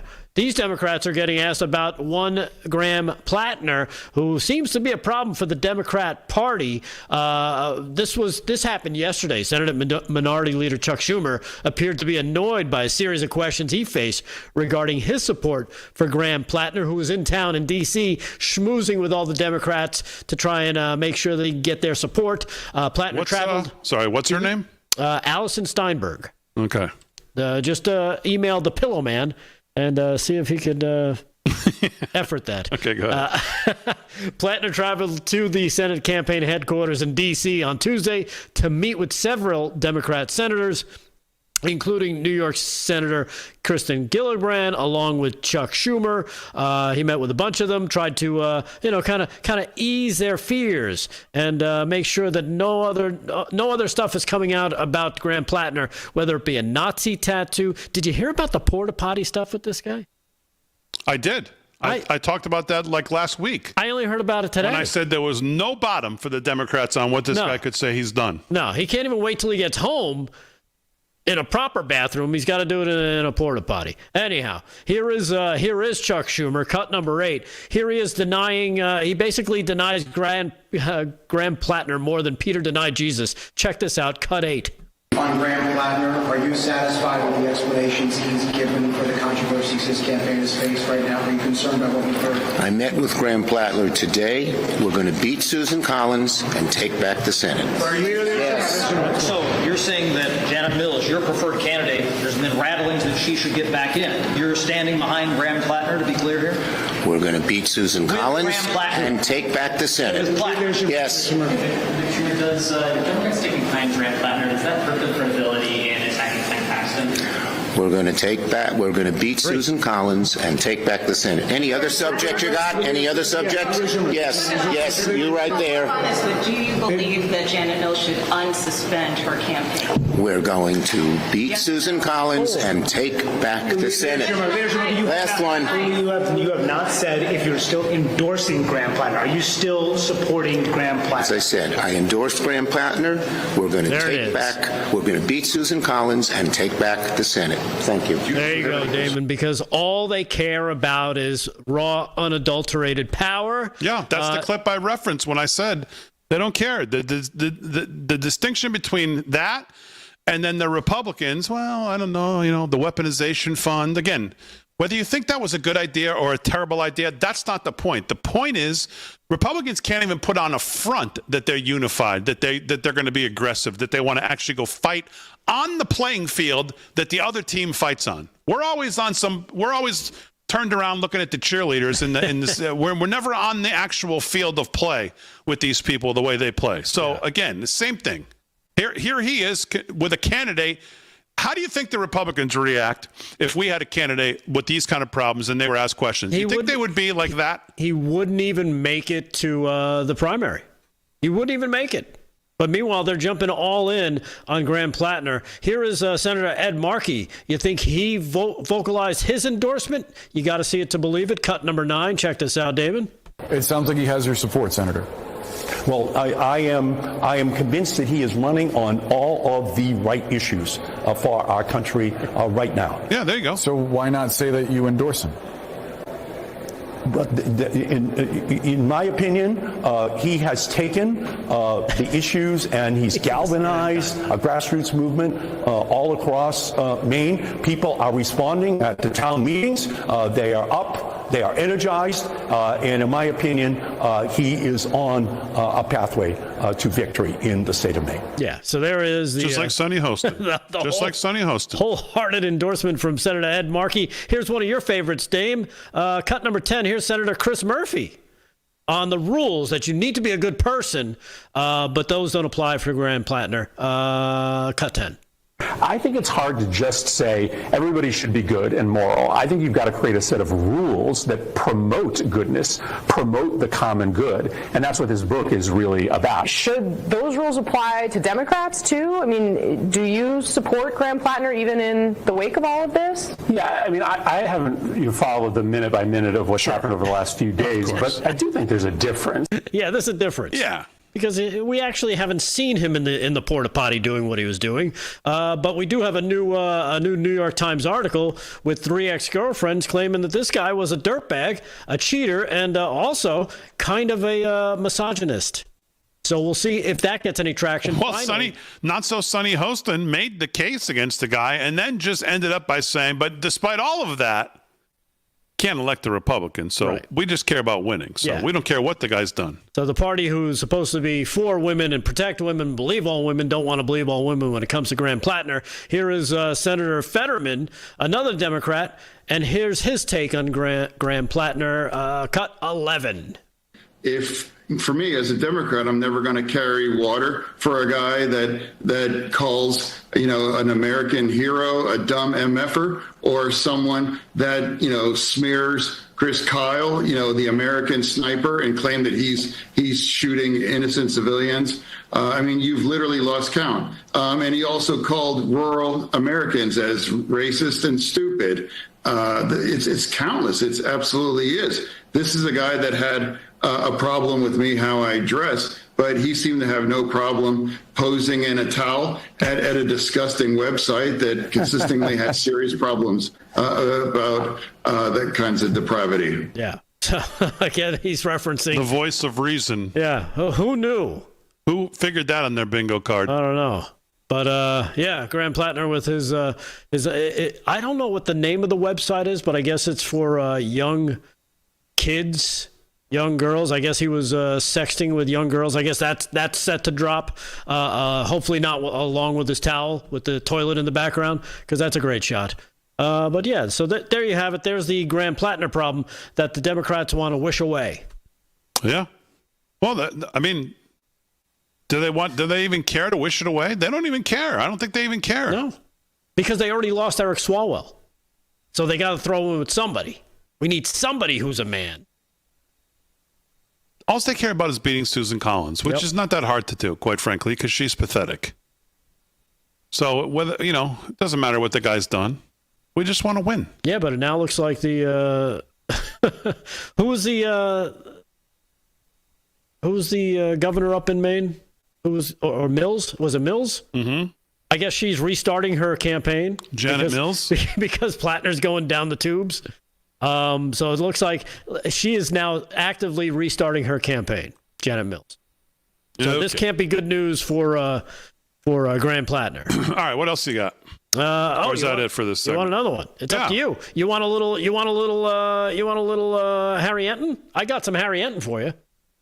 Is he on a poll? Of course. He's got a big poll. And this one has to do with the Bidens, believe it or not. A little funny. That sounds weird. Here is CNN's data chief, Harry Enton, as he digs into the polls about the Bidens and said, you know what? They should just go away, because as Jill Biden continues her tour, promoting her new book, her new memoir, View from the West Wing, and now we find out, actually, I don't know if you saw this, Joe Biden has a book coming out in September, just in time for the midterms.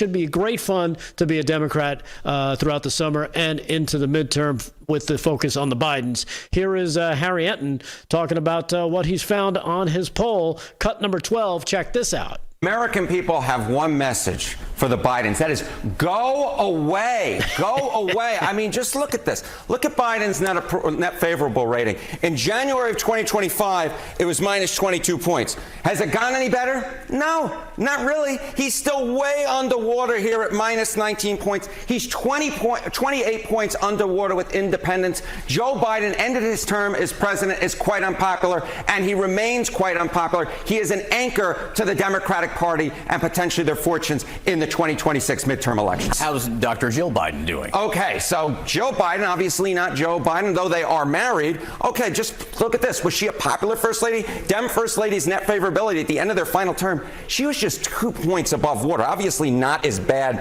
as Joe Biden is, but Michelle Obama was 43 points above water. Hillary Clinton was 13 points above water. Again, you're just looking at this and you're seeing that Joe Biden was historically unpopular for a Democratic first lady compared to the two other Democratic first ladies you see on the screen, which again matches what we see with Joe Biden's unpopular. Yeah, so go away, Biden. And this is still going to be Biden's. This is still Biden's party. Yeah. No matter who they put up for 28, it's going to be Kamala. It's going to be Buttigieg. It's going to be Biden's people. So, all right. Wow, one more to go. We'll wrap it up for a Thursday right after this.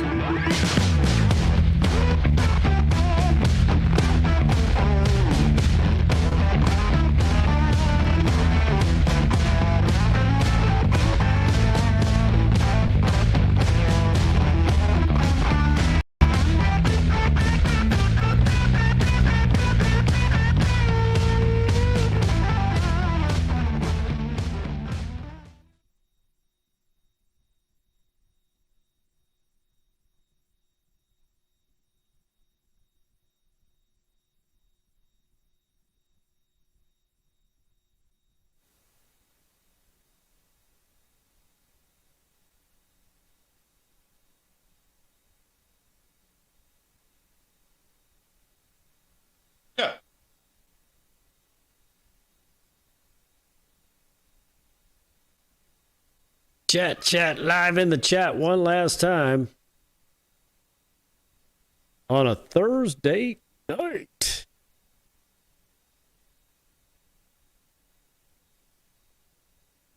What do we got? Let's go over to Twix. See what's happening on the Twitter. Disgruntled, disabled Army vet. I mean, we're not going to get to 10, so I don't think you need to keep typing in there. This disgruntled, disabled Army vet, Damon, over on X, is requesting a T-shirt. He's just asking. Well, a lot of people request a T-shirt, but I mean, I don't. People just thought they could send emails in, and we're just going to get a T-shirt for nothing. I don't know where they got that idea. I don't know. The only people that should have sent emails is the people who were actually on the phone with me, who I said, you get something. I sent a note to Alison Steinberg, by the way. Oh, you did? So we'll see if she responds. I hope it wasn't creepy and stalky. Yeah, well, just delete. Yeah. College grad failure? No, I'm sorry. There is no secret phone number to call to get through. You have to call the number that everybody else calls. Former rancher Dane, Santa Mockingjay, C. Jules. I was going to say, we should call Vin's phone and see if he actually picks up. We are so fucked. F-U-C-T, Damon, in case you're wondering. Damon's a bit grumpy tonight? Not at all. I'm in a great mood. What are you talking about? Yeah, this isn't grumpy. What? He's got his Fonzie jacket on. He's cool. Again, it's like people watch the show. They have no idea what they're watching. Kelly K, Nancy Burns, Tree Finder. Why is Harry singing in the kitchen? I don't know. It sounds terrible. Harry! Get your ass off the couch, Harry! Have a good time. Yeah, I'm coming with you, sure.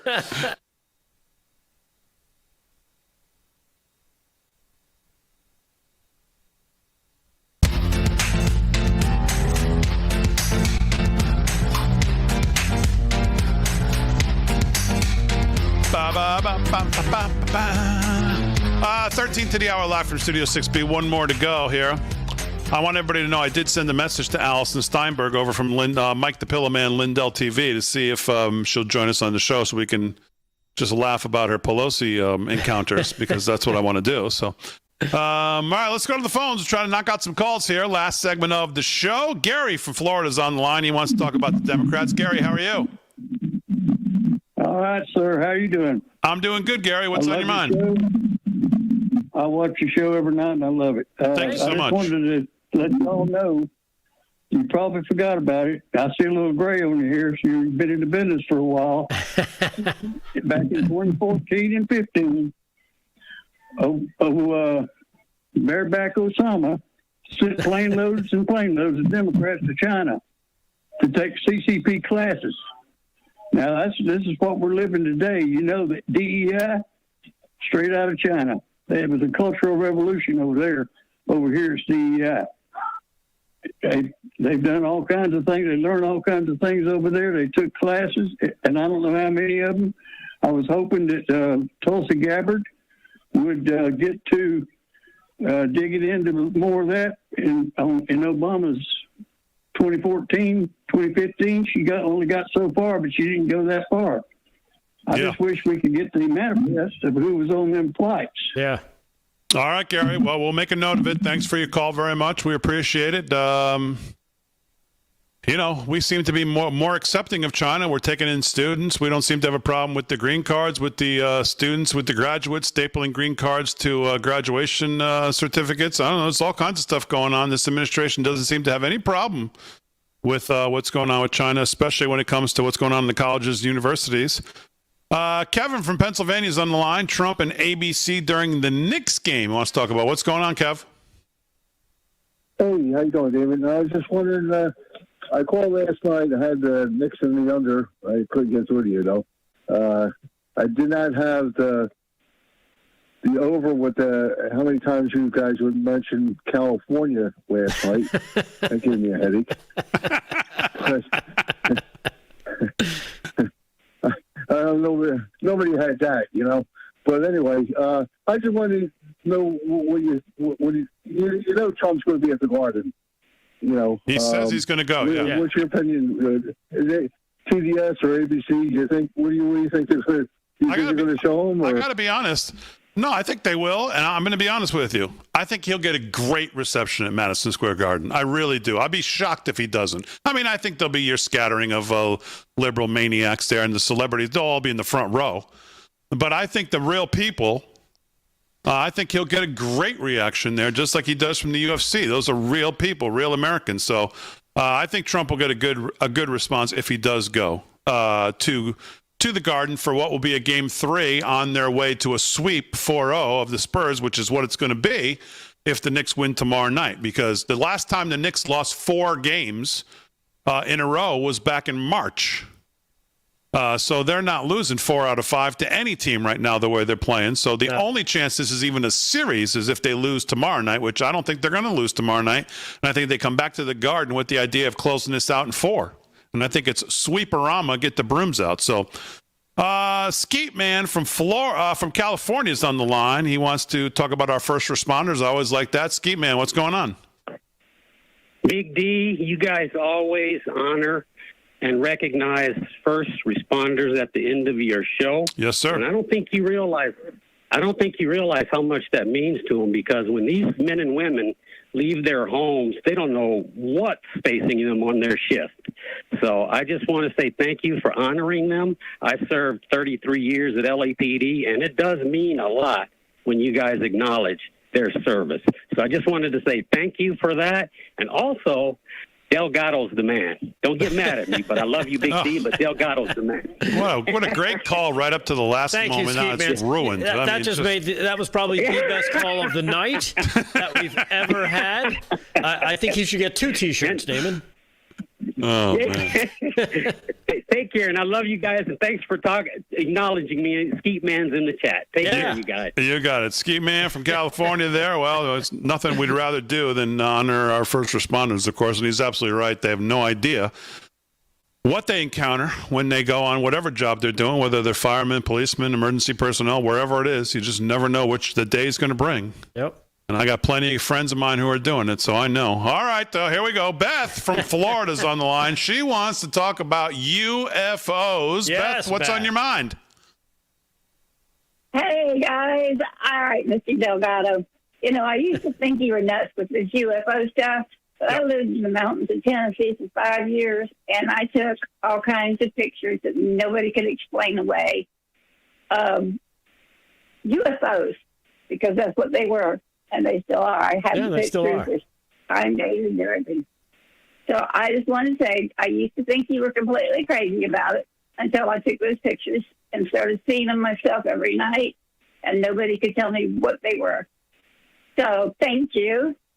I sent you some in the email. Oh, okay. At LSSXD. So I sent them last night. Take a look at them. Seriously, I have more. All right, very good. And you know what? It kind of reminds me of that video that I played about a year and a half ago here. I'm going to bring it back for tomorrow night. Oh, thank God. Because it was an unexplained, unidentified flying object in the skies that I got to see. Flying something. And I'll share it again if you haven't seen it. Well, what do you mean you got to see? Where was this? I got to see it. It was on one of the screens that I monitor in my other job.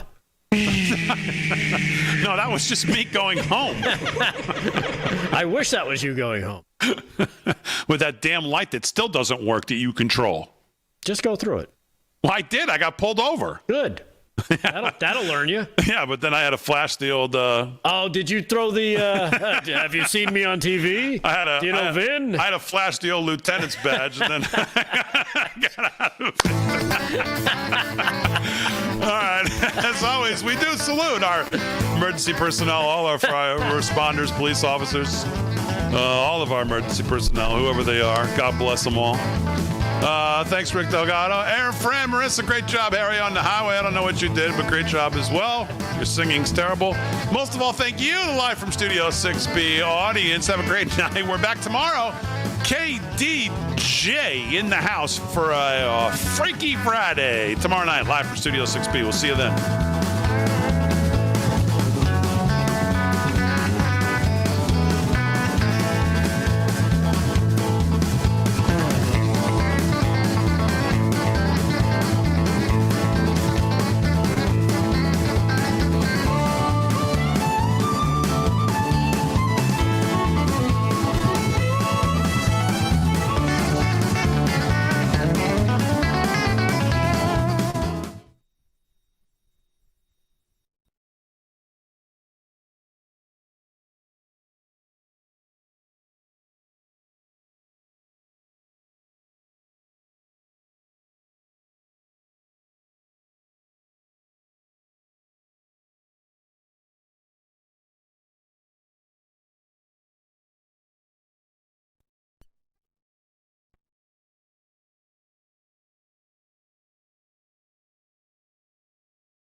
Does not hear me. Erin doesn't hear me. You hear me now? Yep. Sure. And Pitar, could you straighten out the thing? The prompter's wrong again. Let's see. 10-9-8-7-6-5-4-3-2-1. Other way. Other way. No. Other way. Other way. Keep going. Keep going. Right. Even down. Right there. Right there. Right there. Good. Nope. It flipped again. It's moving. Oh, it's up against the thing, Pitar. Huh? It's up against the thing. You got to move the other thing over, just Daniel's thing, just a smidge. Ooh, you just knocked it good. Okay. All right, now go back and do it. Okay, that's fine for the Daniels thing. But now move it again. Now it's completely off. Okay, which one? I don't know. We'll find out. Yeah, about there. That's good. No, up that way a little. There you go. A bit more. Right there. Right there.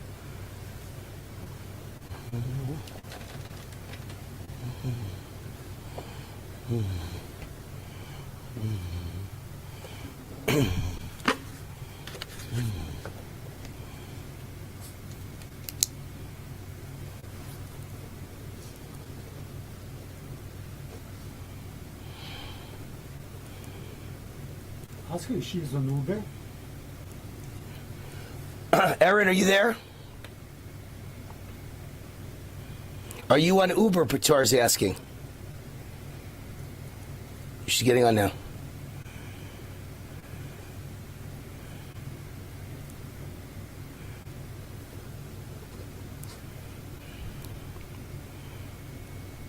Hey, good, cool. Every day. Got a great deal on chicken, meat, or fish? InstaSeal protects it from freezer burn. Now buy groceries in bulk. Make meals ahead of time. InstaSeal and save. It even works with all universal storage system bags. Buy on sale meats. InstaSeal and save. When you add it all up, InstaSeal will help you seal and save hundreds on your family's grocery bill. Call or go online now and get the complete InstaSeal system that keeps food fresh 6 times longer with enough storage bags to fill your entire fridge for the special TV discount price of just $99.99. It comes with a 90-day money-back guarantee. Plus, we'll ship your entire order free. You get it all, an incredible value for one low price. Order now. To order, call 1-800-308-6802 or go to buyinstaseal.com. So call 1-800-